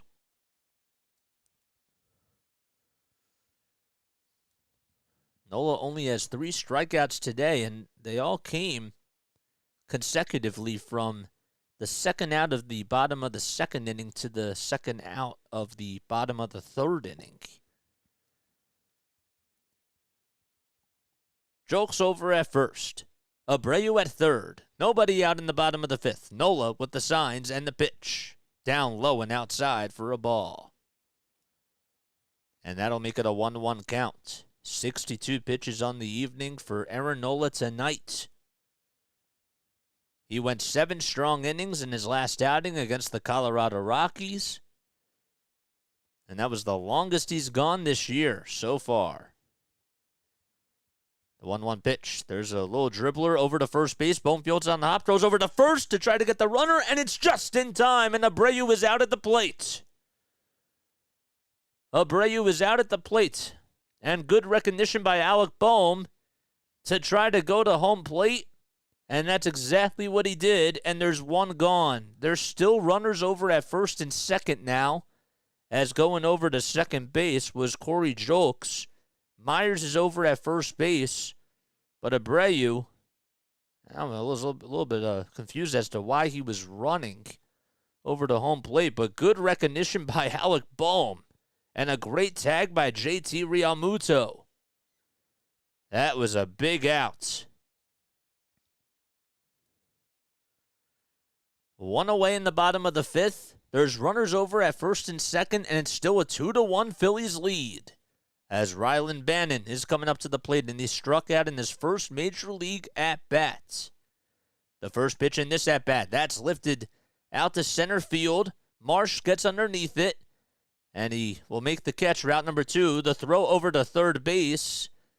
It was a good throw that was cut off by Trey Turner, and Julks stayed put at second base. Man, that out to get Jose Abreu at the plate. That was huge. So Bannon flies out to center field, and now there's 2 away. And Martin Maldonado comes up. Nola with 45 strikes and only 20 balls in this ball game, as he has 65 total pitches. Here's Maldonado with runners over at first and second in the first pitch. A swing and a miss at a fastball that was high and outside of the strike zone.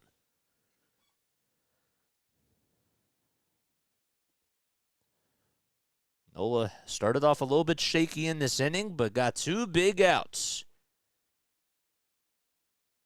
The 0-1 pitch. That's laid off by Maldonado.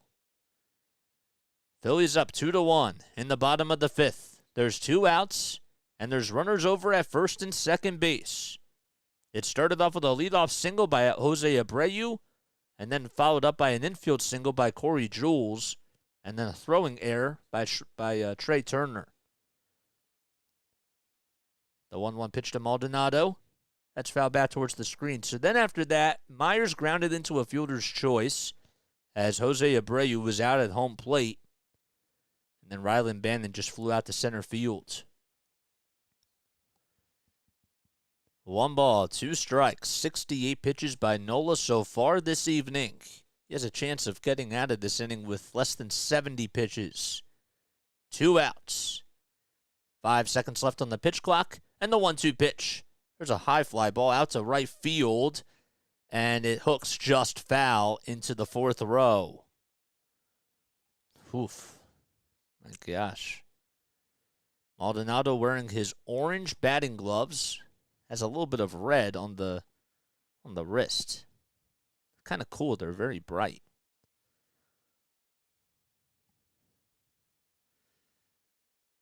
You can see that Aaron Nola's velocity has dipped a little bit with almost all his pitches. The 1-2. Just a little bit down low.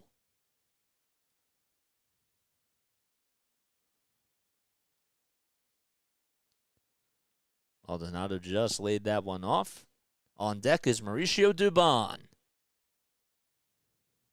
And the 2-2 pitch. on the inside corner. Called strike 3, and Aaron Nola gets out of the inning. And Maldonado goes down looking. As we go to the top of the 6th inning, no runs, 2 men left. And good job by Nola to get out of that jam. The pitch looked like it was a little bit low, but not according to Lance Barksdale behind the plate. But nonetheless, that had a lot of good movement. And it's a 2-1 game as we go to the top of the 6th. Maldonado struck out looking. All right, for those of you that are new to my channel and that are tuning in for the very first time, don't forget to like, don't forget to subscribe, don't forget to hit the bell icon if you enjoy my Phillies content. We go live for almost every Phillies game, and we also do Sixers games as of now as well. We'll be on Monday night for Game 1 of the Sixers-Celtics Eastern Conference semifinals. I'm so excited about that. Here we go. 100 people? Oh, my gosh. Crazy. Wow. I'm sure that not all 100 of you are subscribed to my channel. That's wild, man. This thing is really blowing up. I remember when we started off, and it's just nice to see progress, you know what I'm saying? This is what happens when you get reps. So for those of you that really don't know me, because I have a lot of people on here, I have to continue to say this. So I've been doing this for about 4 months, right? I call games for Sixers basketball, for Patriots football, and I've been doing it for Phillies baseball as well. So, I'm a broadcaster from South Jersey. I've been going at this for 4 months. I used to call games for the Wilmington Blue Rocks and for the Delaware Blue Coats. The Blue Coats are the NBA G League affiliate of the Philadelphia 76ers, and the Blue Rocks are the High A affiliate of the Washington Nationals. So I graduated from Rowan last year, and I was really lucky that I got those opportunities. And I worked at NFL Films. I actually interned there for this whole entire season in Mount Laurel, New Jersey, and had some really, really cool experiences. So, and I started this channel while I was at NFL Films because I wanted to just call as many games and put these headsets on. These things are my best friend right now. What about Flyers? I do Flyers podcasts. I haven't really done any Flyers games this year because, first of all, I just got started with my channel 4 months ago, and it would have just been a lot like doing Flyers and Sixers all the time. This is already tough. But I knew that, for a month that this was going to be like this because between doing Phillies and Sixers, I was fine with doing it for about a month. You know what I'm saying? So, I'm in Hiroshima, Japan. I'm only here to the Astros game, so thanks for calling this one. I got you, man. No problem. All right, so Kyle Schwarber's up at the plate. Yeah, we'll be on tomorrow, too, and we'll be on Sunday as well. The 1-0 pitch, that's taken on the outside corner for a called strike. So it's a 1-1 count to Kyle Schwarber. 5 seconds left on the pitch clock, and the 1-1 pitch. That's down low and in the dirt for ball 2. Schwarber had a solo home run back in the top of the first inning. That was his 6th home run on the season.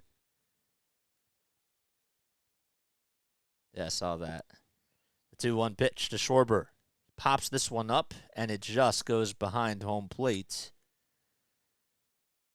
Javier has 83 pitches tonight. Or Valdez. Oh, Javier. He pitches tomorrow. I'm ahead of myself. Valdez lines up, and the 2-2 pitch to Schwarber. Swing and a miss. And Valdez gets himself another strikeout on a 97-mile-per-hour high cheese fastball. That's the first time today that Schwarber has struck out, and that is strikeout number 3 for Framber Valdez.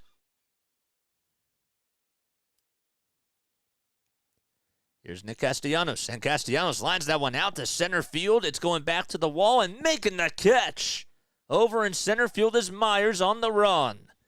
He ran all the way back to the warning track and was on the move, and Castellanos hit a laser out there, and Myers just said, "I got it," and made the catch on the run. Oh, man. What a catch that was. That was not an easy play. I mean, maybe it wasn't as tough as the Nick Castellanos catch that he made out in right field to rob Alex Bregman on a home run, but that would have been extra bases.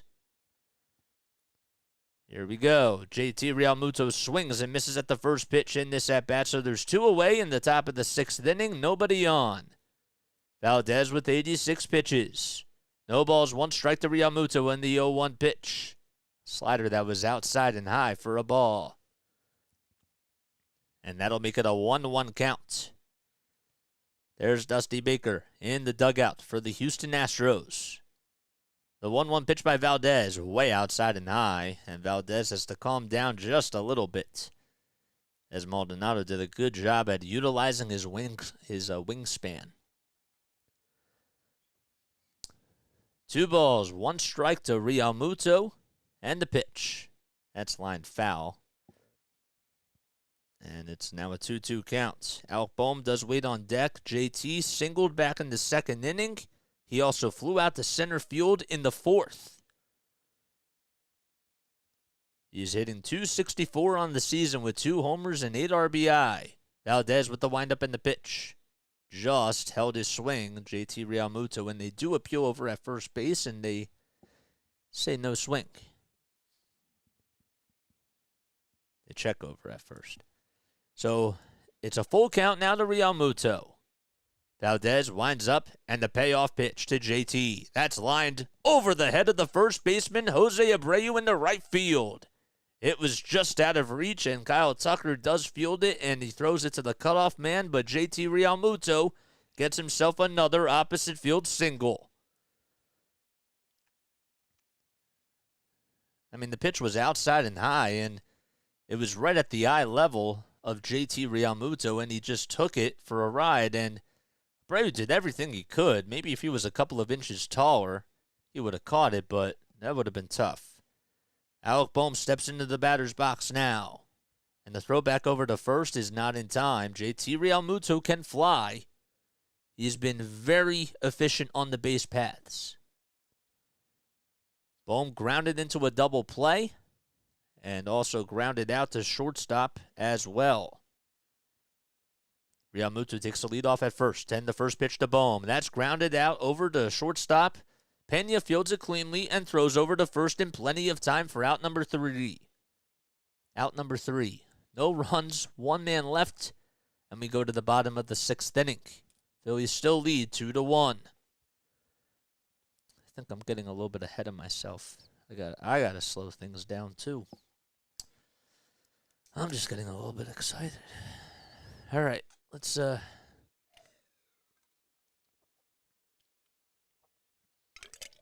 take a sip of water. Alrighty.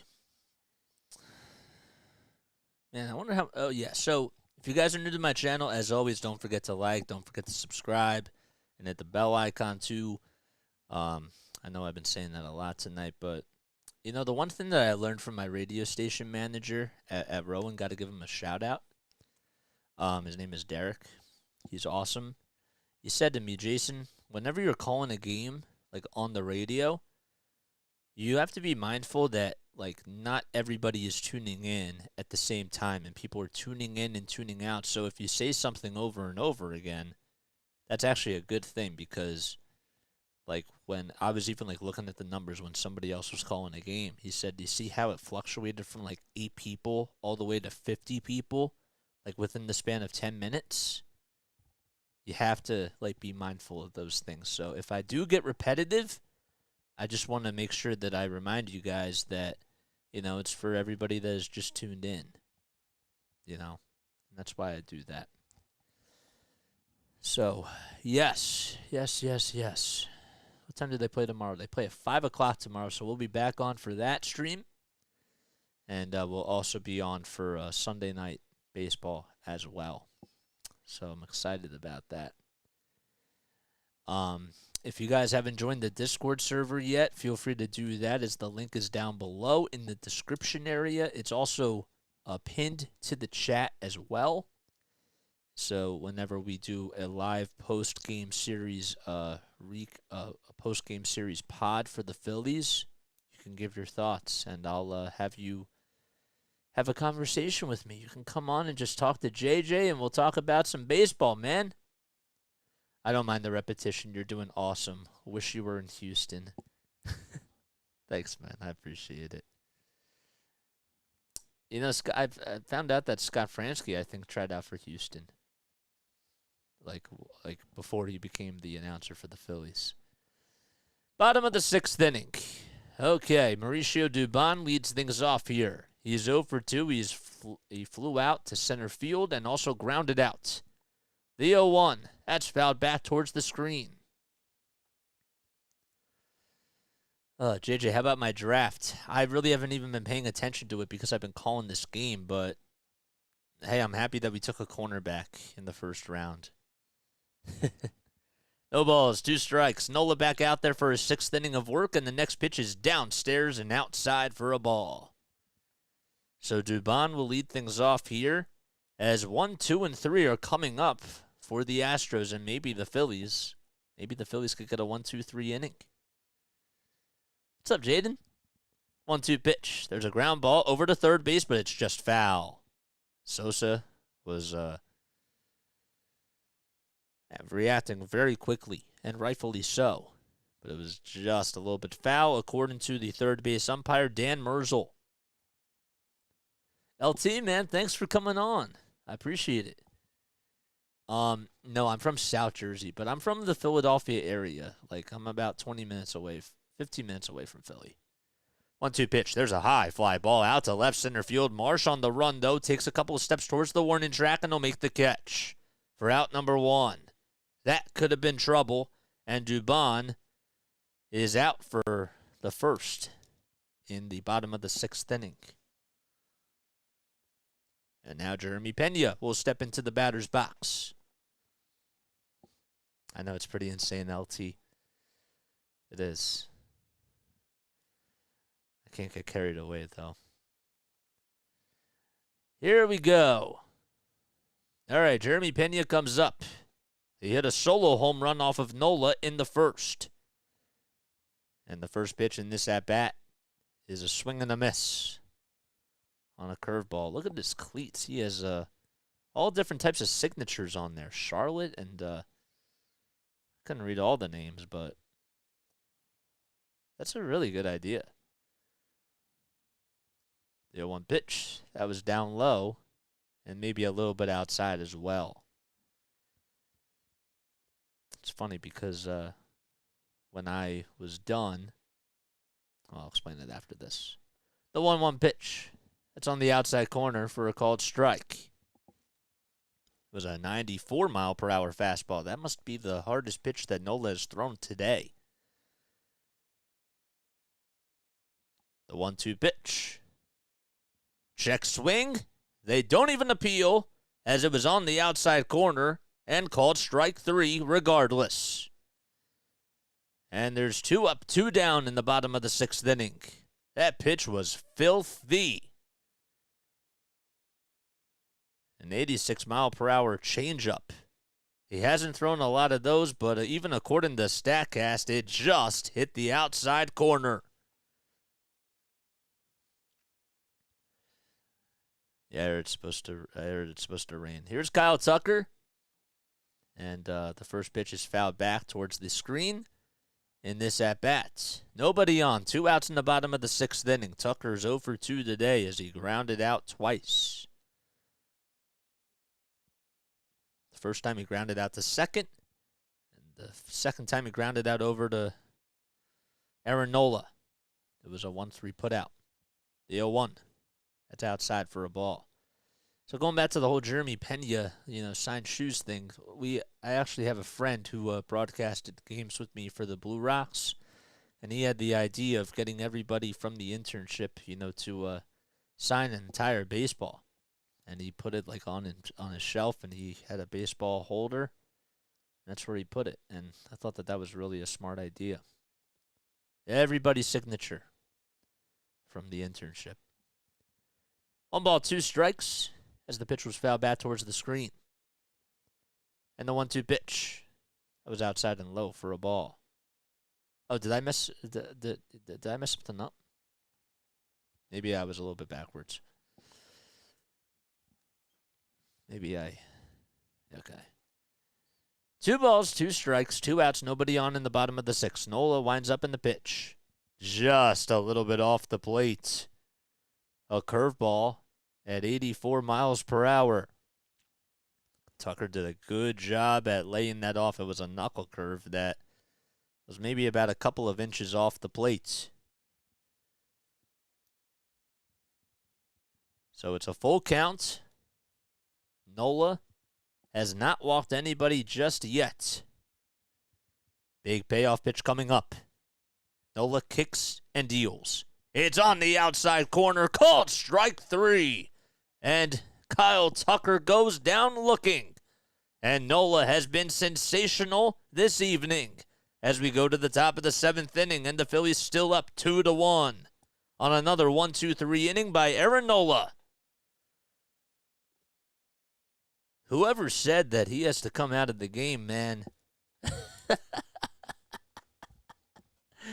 Oh, man. That's crazy. That was nice. 5 Ks. All right, top of the 7th inning we go. What are we at? Almost the 2-hour mark? And we still have we started at, 8:10? That's when the game started? Yeah. 74 people on here. I'm sure that not all 74 of you are subscribed to my channel. And you know what you should do right now? Even if you're a Houston fan, we'll be on for the whole entire series. And, we try not to miss any baseball games. And you should definitely subscribe to my channel. You should definitely subscribe and hit the like button as well. Also, feel free to join the Discord server. We do Sixers games. We'll be on Monday night for Game 1 of the Sixers-Celtics series. Between doing Phillies and Sixers, that's been really keeping me busy at this time. So I wanted to do a Patriots pod last week, but just because I've been picking more of these games up, I'm getting used to this whole new schedule and just coming on here and doing as many games as I can. But it's been a lot of fun. He gets really shaky at 75+ pitches. Yeah, I know, man. I know, but he got the job done, and I'm proud of him. I'm really proud of him. He did it. The goal is to get to 300 subscribers by the end of tonight. I think we can do it. Not only do I think, I know that we can do it. What other content do? I do Sixers play-by-play as well. I do Patriots. I started at the very end of the football season for the Patriots, so I do that. I also do Flyers podcasts and Phillies and Patriots and Sixers podcast too. You do any analysis? Yeah, I would say that's pretty much my podcasting.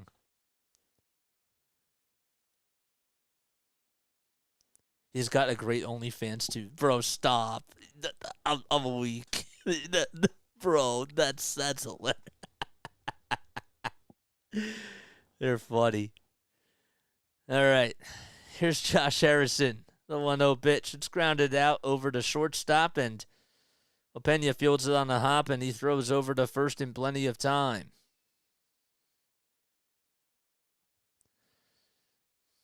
Thanks, my guy. I appreciate it. It was actually fielded by Alex Bregman. I got a little bit caught off guard there, but, man, he made a nice throw out of it. It was not an easy play. 1 away in the top of the 7th, and Edmundo Sosa is up in the batter's box, and he takes the first pitch in this at-bat down low. Guy, thank you. I really appreciate it. Welcome to the JJ family, my guy.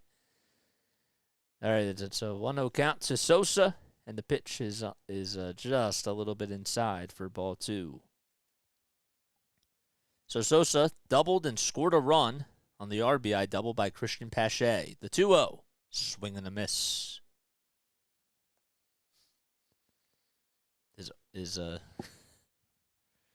Thanks, dude. I appreciate it. I'm actually gonna get it shaved on Monday.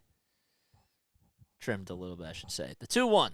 It's lined out to left field. It's actually gonna go all the way back towards the wall. Hits the Chevrolet sign, and Edmundo Sosa gets in there safely with a stand-up double. Another extra base hit by Edmundo Sosa. 1 gone in the top of the 7th, and Sosa just lined that one out to left center field. and made some decent content on that contact on that pitch. All right. Brandon Marsh comes up. He's pinch hitting for Cristian Pache, who left the game. And hopefully he's all right. Marsh will take the first pitch inside and high for a ball. So Framber Valdez, forgot to mention, is still on the bump for the Astros. He has 99 pitches.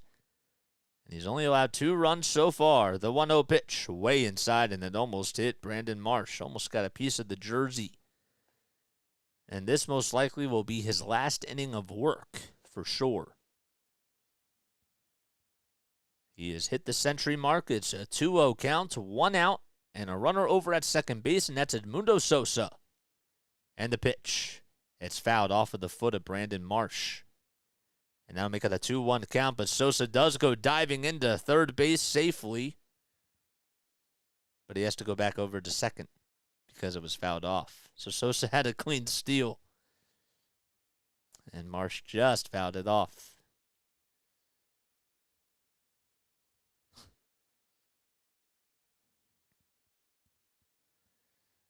Marsh's OPS has been at 1.148 this season. The next pitch, way up high and inside.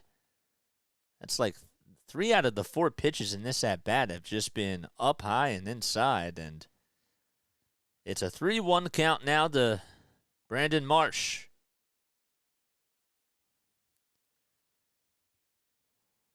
Wonder when Dusty's going to pull the plug. Didn't see anybody warming up in the bullpen yet. The 3-1 pitch. Oh, they called it just a strike. It looked like it was a little bit high, but not in the eyes of Lance Barksdale behind the plate. A 95-mile-per-hour fastball. And that'll make it a full count to Marsh. And the payoff pitch. There's a ground ball right back up the middle for a base hit. Sosa's rounding third base. He will come in to score. And it's an RBI single by Brandon Marsh. And that'll give the Phillies a 3-1 lead. How about that? A good piece of hitting by Brandon Marsh, as he just took that one right back up the middle and stayed with the fastball. And Sosa, how about his base running too? Just was hustling all the way. Stock gave him a little high five, and Valdez is not happy with himself. And Dusty still decides to leave him out there. It's an RBI single by Brandon Marsh, and there's still 1 out in the top of the 7th inning as Bryson Stott is up at the plate. And he takes the next pitch up high for a ball. And now time is called on the mound. So Marsh is over at first. Remember, he can fly as well. Stott's ahead in the count 1-0, and Bryson today is 1 for 3.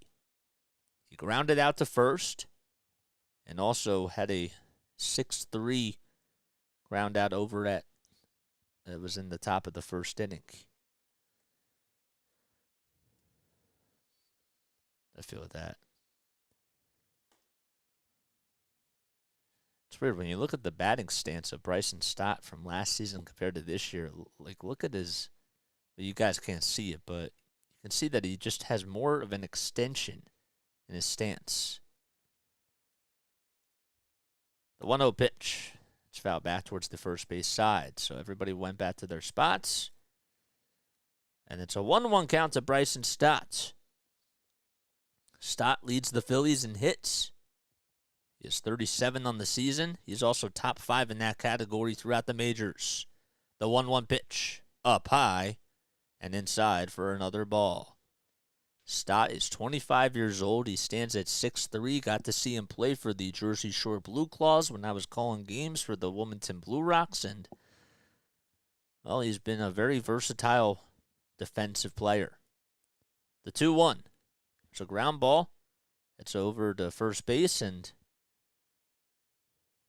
was it fair? I think it was foul. Yeah, Marsh has to go back over to first. Jose Abreu thought it was a fair ball, but let's see here. Yep. He stumbled right over the bag, too. All right, so it's 2 balls, 2 strikes. 1 out in the top of the 7th, and the Phillies have a 3-1 lead. They extended that on the RBI single in this inning by Brandon Marsh, who's over at first base. 108 pitches by Valdez, and the 2-2 pitch to Stott. That's grounded back up the middle, and the tag at second base, there's out number 1, and the throw over to first is in plenty of time for the double play. So a 6-3 double play, and that'll end the inning, but Brandon Marsh does get himself an RBI single, and we go to the bottom of the 7th. We'll be right back in just a few moments. I'm going to take a very, very quick step off because I got to catch my breath. But don't forget to like, don't forget to subscribe, and don't forget to hit the bell icon too so that way you know when I upload. How's my BP this year? What do you mean by BP? Batting practice? I don't know. I'll be right back.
Alrighty, what's up?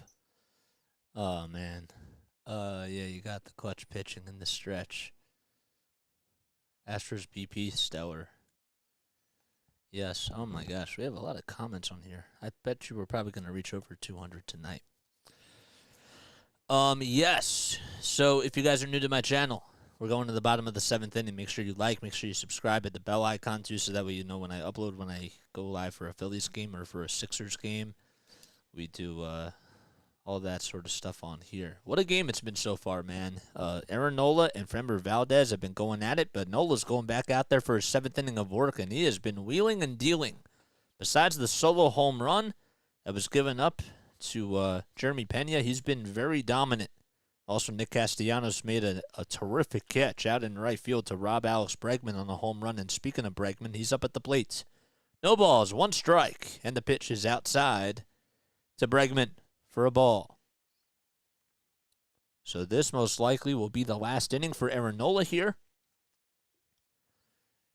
as we're in the bottom of the 7th. It was stretch time at Minute Maid Park. The 1-1. It's taken over the middle of the plate on a slider.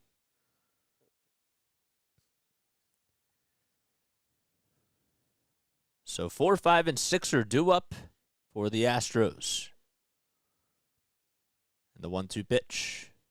There's a ground ball that's over to shortstop. Turner fields it on a hop and throws over to first in plenty of time for out number 1. And Bregman is retired. So that'll go down as a 6-3 putout.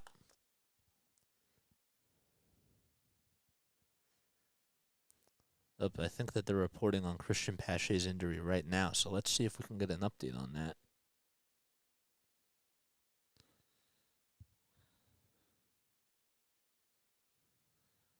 Cristian Pache. It's a right knee injury for Cristian Pache. That's what the Phillies say. All right. Then the next pitch is popped up to right field, and Abreu is out, and there's 2 gone. So that was a fly out to right field. And 91 pitches now for Aaron Nola. So if you're just joining us, Cristian Pache gave the Phillies a 2-1 lead on an RBI double, and he extended his right knee and was taken out of the game, and that's why Brandon Marsh came in for him. He was not scheduled to play today.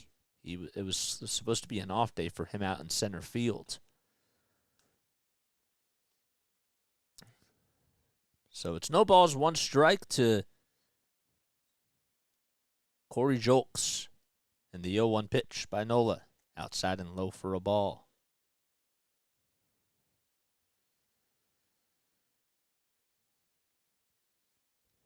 So Nola's gone 6 2/3. He's only allowed 3 hits, 1 earned run, and he has 6 strikeouts. No walks allowed. No walks allowed actually by either pitcher. The 1-1. That's in the dirt for a ball.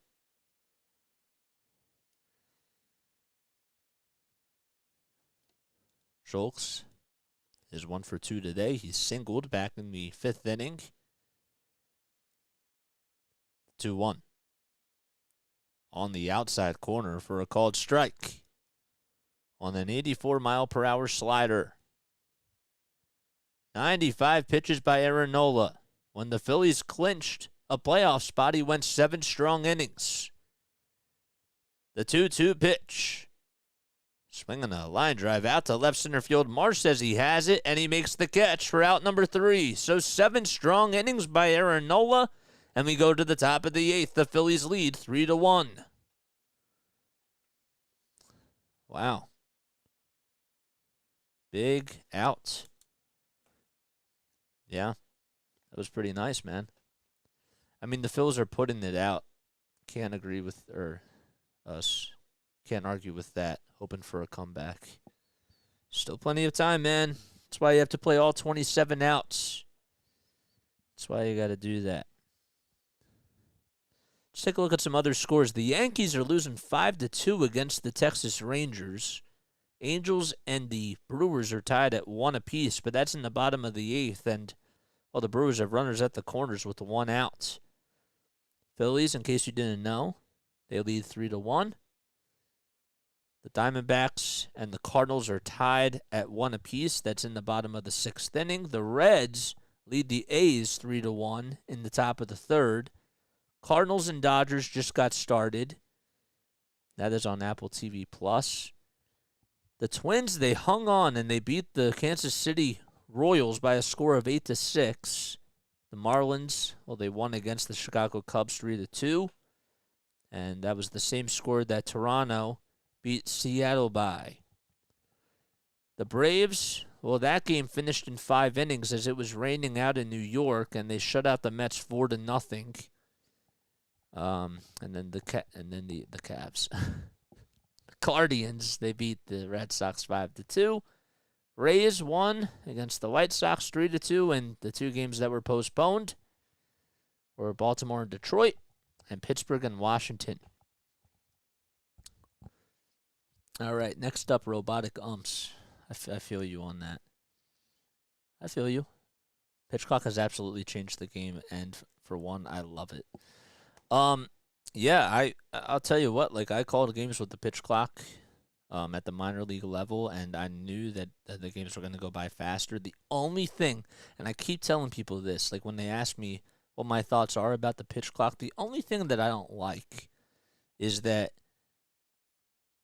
when you're like when you're in a situation, right, and there has to be like a big pitch that's made, like, you know, there's a big at-bat coming up like in the 9th inning, and like you get that Shohei Ohtani, Mike Trout matchup that you want, you can't rush time. And I feel like in some ways, like those types of moments, you have to, they say in production, you have to let it breathe. So here's Brian Abreu as he's in, and Trey Turner flies out to right field to start off the top of the 8th inning. Brian Abreu comes into relief. He has a .73 ERA. He has 19 strikeouts in 12 1/3 of an inning, and he's only allowed 6 walks. 1 gone in the top of the 8th, and Schwarber comes up, and the first pitch in this at-bat is Oh, it looked like it was on the inside corner for a called strike, but it was a ball in the eyes of Barksdale behind the plate. 1 ball, no strikes, and the pitch by Abreu outside for a ball. So Framber Valdez's day is done as he went 7 innings. He allowed 3 earned runs,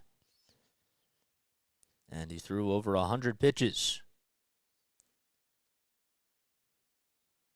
2 balls, no strikes, and the pitch just on the inside corner for a called strike.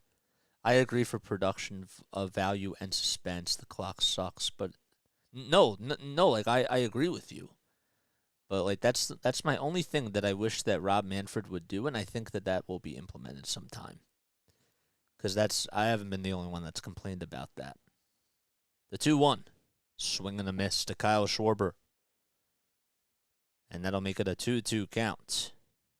Schwarber's home run back in the first went 407 feet. With an exit velo of 113 miles per hour. The 2-2 pitch on the outside corner, called strike 3, and there's 2 gone in the top of the 8th. Good velocity on that pitch by Abreu. And Schwarber goes down, striking out for the 2nd time tonight. So Turner flied out to right field. Schwarber struck out looking. And that'll bring up Nick Castellanos, who's 0 for 3 today. And the first pitch, that's swung on and missed on a 94-mile-per-hour fastball. Castellanos hitting .324 this season. The 0-1, outside and high for a ball. Castellanos started off his career with the Detroit Tigers, then was traded to the Chicago Cubs. And then he signed a good deal with the Cincinnati Reds and came over to the Phillies last year and signed a max contract with them. 2 balls, 1 strike to Castellanos as the next pitch was outside and low. Phillies lead 3-1. Nobody on, 2 outs in the top of the 8th in the 2-1 pitch. That's fouled back towards the screen. Phillies will be back on tomorrow and take on the Astros in Game 2 of this series at 5:05. We'll be back on for that game, so don't you worry. And then we'll be back on for Sunday night's game as it's the ESPN Game of the Week. The 2-2 pitch, swing and a miss. Back-to-back strikeouts by Abreu, and we go to the bottom of the 8th inning, a 1-2-3 inning for the Houston Astros. We go to the bottom of the 8th, the Astros coming back up. I should have just said for Houston Astros pitching. Man, I've been, stumbling tonight for whatever reason. The Rays are so boring. You know, I got to tell you, they're maybe this is a little bit far-fetched, but they're like the San Antonio Spurs of baseball in a sense, where they find ways to win, but, it's not the most, exciting brand of basketball, or it's not the most exciting brand of baseball in this sense, but yeah. 40s here. All right. I want to remind you guys, as we go into the bottom of the 8th inning, don't forget to like, don't forget to subscribe. The goal is to get to 300 by the end of tonight, so we're almost there. I think we lost somebody, but that's okay. 300, that is the number. I want to be a part of the 300 hits club.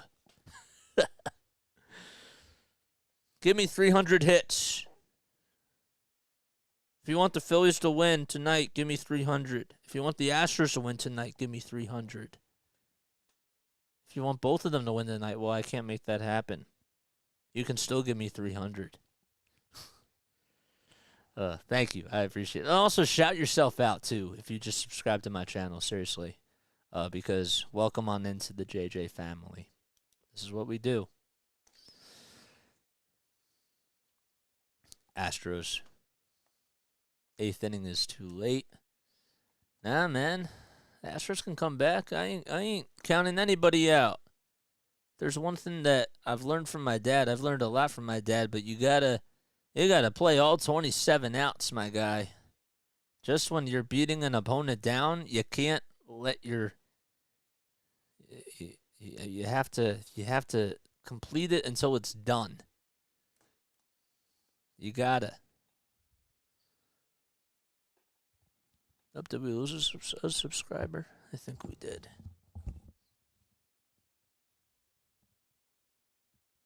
Ugh. How about Aaron Nola going back out there for his 8th inning of work? Here we go. First pitch in this at-bat is taken outside for a ball. So Nola has 96 pitches, and has gone 7 innings so far. The 1-0 pitch, a swing and a miss on a 76-mile-per-hour slider. So Jake Meyers is up at the plate. It's a 1-1 count. 3 seconds left on the pitch clock, and the 1-1. There's a ground ball over to shortstop. The throw over to first by Trey Turner is just in time to get the first out of the inning. Good defensive play by Trey Turner, who had a throwing error back in it was a little bit earlier in the game. But Myers, Turner just got the throw off in plenty of time. So 98 pitches by Aaron Nola as Jake Meyers is retired. Rylan Bannon, who's made his Major League debut today, will take the first pitch over the middle of the plate for a called strike. So Bannon is 0 for 2. He has struck out. He also flew out as well to center field. The 0-1 pitch. Outside and low for a ball. And it feels really good to see the old Aaron Nola out there. When he is in cruise control, he is unstoppable. The 1-1 to Bannon. There's a high fly ball out to center field. Marsh, though, is on the run, and he'll make the catch towards home plate as Bannon just got underneath that pitch. And there's 2 gone in the bottom of the 8th inning.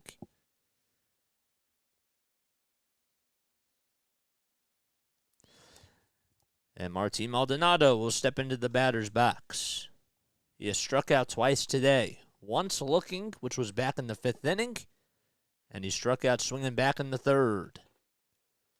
5 seconds left on the pitch clock, and the first pitch, check swing. Did he go? The first base umpire says that he did not.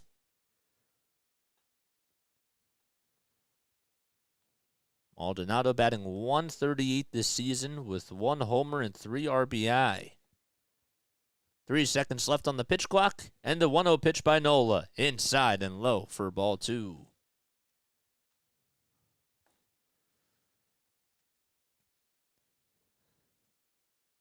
Maldonado, 36 years old. The 2-0 pitch. That's right at the knees, a knuckle curve at 77 miles per hour by Aaron Nola. 104 pitches by Nola so far tonight. 5 seconds left on the pitch clock, and the 2-1. Just below the knees, a 91 mile per hour fastball. And Nola did not get the call. It almost painted the plaque, but just missed.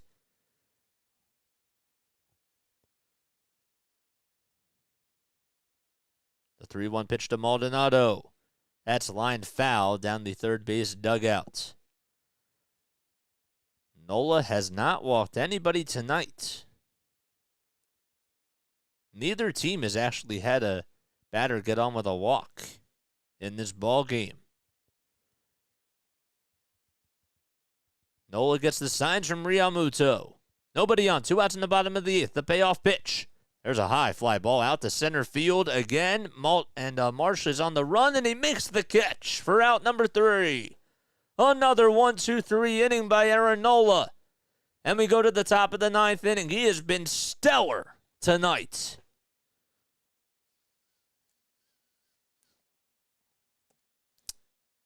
cool.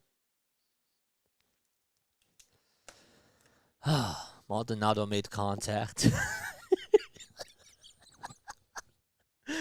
Bro, I love how you guys are just bashing your catcher.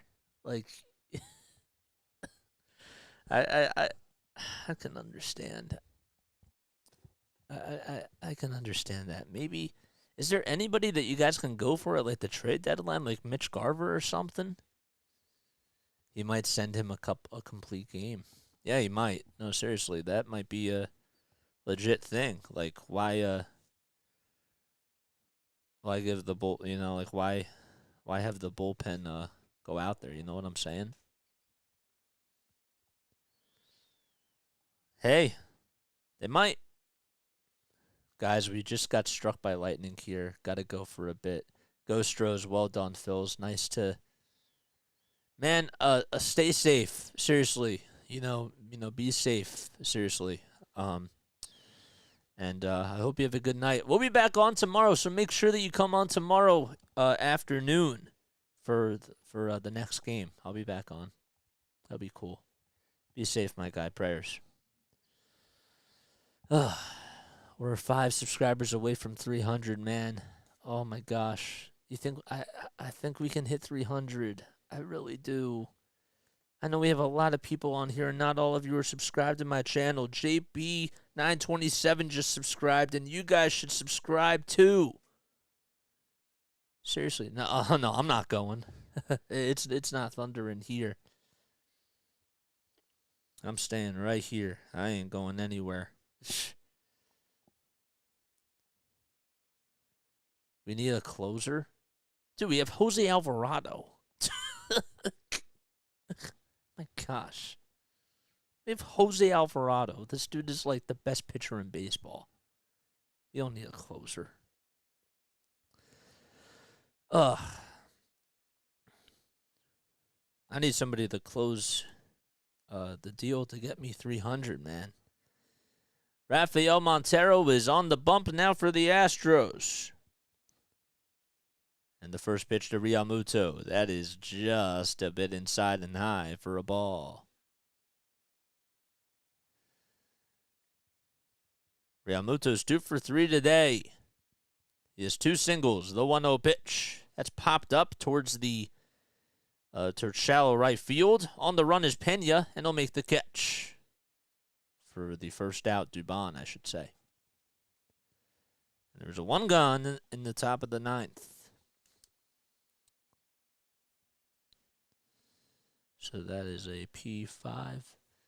And if you just subscribed, make sure you shout yourself out too. Thank you. I really appreciate it. All right, 1 out in the top of the 9th inning. It's a 3-1 ball game. Alec Bohm is up at the plate. And the first pitch in this at-bat is taken for a high strike on the inside corner. Alec Bohm is 0 for 3 today. Grounded out into a double play. And then hit the ball sharply 2 other times, but grounded out. The 0-1. That's foul back towards the screen.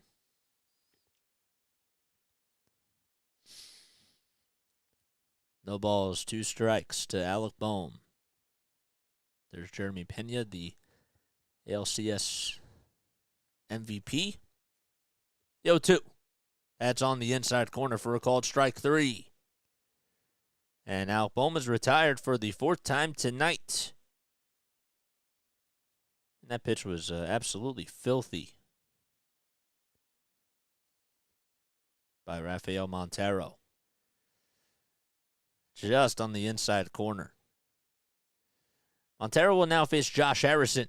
And the first pitch is fouled back towards the screen. So Rafael Montero, forgot to give him the stats and all that sort of stuff. Totally forgot to do that, but we'll do it after this. The 0-1 pitch. That's down low and outside for a ball. So Rafael Montero, this season, he's been really good. He's gone 10 innings. He's allowed 3 earned runs. He has 12 strikeouts, 10 hits allowed, and has been a pretty good weapon out of the bullpen. The 1-1, swing and a miss for strike 2. Alvarado is warming up in the bullpen. So he most likely will come out for the 9th inning. 1 ball, 2 strikes for the 32-year-old. And the pitch, that's up high for a ball. So that makes it a 2-2 count. Rafael Montero from the Dominican Republic. Facing Josh Harrison here. Nobody on, 2 outs in the top of the 9th. The 2-2 pitch. Right on the inside corner, called strike 3. And that'll do it as the Phillies go down in order. But Alvarado comes in for the bottom of the 9th inning. Can he try to help Aaron Nola get another win? How about that? 299, man. We need one more subscriber. The Islanders got eliminated? Oh my gosh. Wow. Islanders are done. Oh my gosh. I think we can hit 300. We just need one more, man. One more to hit the 3-century mark.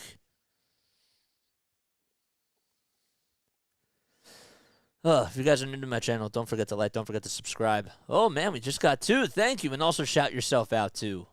Shout yourself out, too. What's up, Dowsy and Beater? What's up? What's up? What's up? Yeah. If you guys enjoy my content, make sure you like, make sure you subscribe. We've been doing this for 4 months. We do Sixers basketball, we do Phillies baseball, and that's been what's keeping us really busy right now. You know what I'm saying? Wow, that's crazy. How about that, man?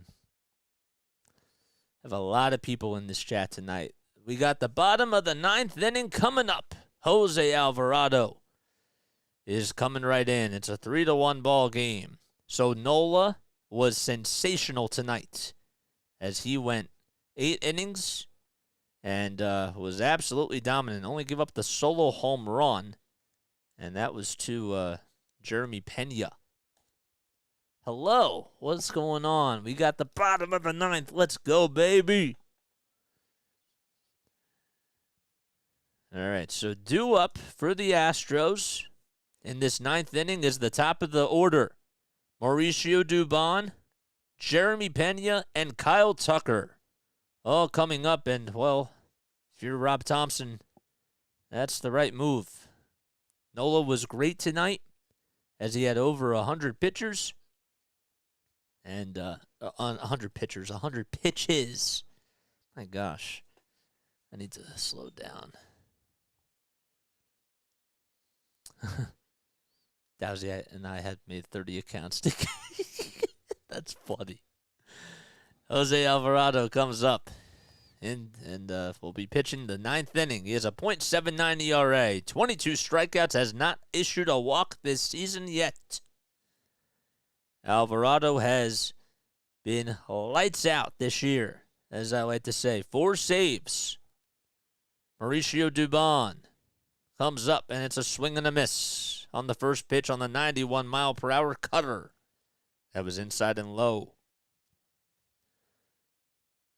The Phillies bullpen over the last 11 games has gone a 35 2/3 of an inning and has a .76 ERA, which is the lowest in baseball. The 0-1, that's fouled back towards the screen. Alvarado played for the Tampa Bay Rays for a little bit of time. No balls, 2 strikes, and the pitch. A ground ball that is just foul towards the third base dugout. That time he went with another cutter there. 94 miles per hour. After he got sent down to the minors last season by the Phillies, he came back better than ever. And he is still in World Series form. The 0-2 pitch, swing and a miss on a 98-mile-per-hour fastball. That was up high and just a little bit outside. A 1 gone in the bottom of the 9th inning. I mean, it did not reach 100, but still trying to catch up to that fastball. It's not so easy, especially for Mauricio Dubon, as he was late on the pitch. And Dubon, most likely, has probably ended his hitting streak tonight. Here's Pena, and the first pitch he takes is a fastball down Broad Street for a called strike. 99 miles per hour. Pena hit a solo home run back in the first inning to tie the game up at the time, 1 apiece. The 0-1. A 100 mile per hour fastball that just misses the plate. It was maybe a hair down low. That makes it a 1-1 count. Nobody on. 1 out in the bottom of the 9th. The Phillies lead 3-1. And the 1-1 pitch. Inside and low. A cutter at 92 miles per hour. Alex Bregman is in the hole. And on deck is Kyle Tucker. 3 seconds left on the pitch clock in the 2-1 pitch. There's a line drive down the right field line, and it hooks foul. 99 on the radar gun. So he's thrown, Alvarado that is, has thrown 3 sinkers and 1 cutter in this at-bat as time is called by Jeremy Pena here. Pena did strike out looking in his last at-bat back in the 6th inning. The 2-2 pitch by Alvarado.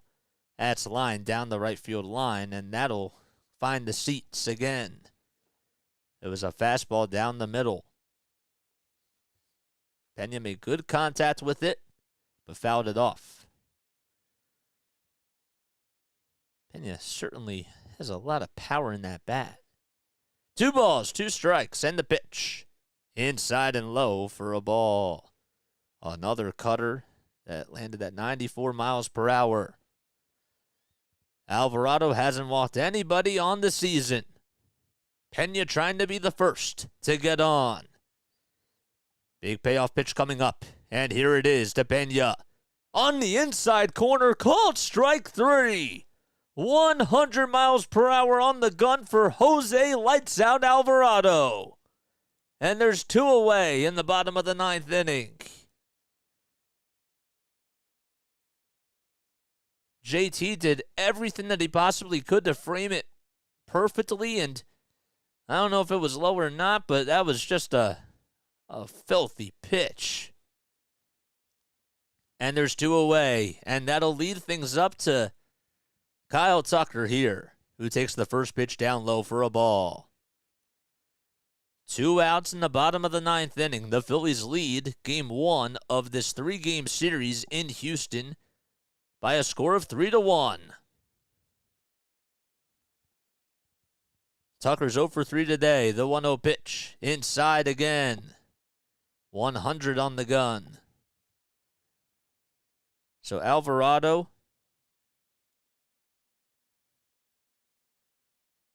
has a couple strikeouts here. The 2-0 pitch. And there's a ground ball over to second base. Stoffield's on the hop and makes the underhanded throw over to first for out number 3. And that'll do it. And the Phillies win by a final score of 3-1. Nick Castellanos and the defense of the Phillies were really great tonight. Aaron Nola also had himself quite a day. There's Kyle Schwarber, who had a solo home run back in the top of the 1st inning. And the Phillies, this was a big win. They had 8 strong innings by Aaron Nola. They didn't necessarily need a lot of bats today, but they had 8 hits and were able to manufacture 3 runs. And that was a great win by the Phillies. They'll be back at it tomorrow afternoon at 5:05 p.m. Eastern Time. We'll be back on to cover that game as well as Sunday night's game as well. So if you enjoyed my cast tonight, make sure that you come back on tomorrow afternoon. And we'll be back on for another Phillies Astros rematch in Game 2 of this 3-game set. I'm gonna wrap things up here. We're gonna close up shop tonight. I really appreciate you guys for coming on, man. Seriously, I think about the time where I had like 50 subscribers and I just started this channel, and I really see that all the hard work is really paying off, and I really love calling games, and I'm really happy that I'm spreading my passion with all you guys and making you all a part of the story too. Because that, to me, is what makes storytelling so special on here. All right. Lila Tov, everybody. Have yourselves a great night, and we'll be back on tomorrow afternoon. I will catch you all on the next one. Peace.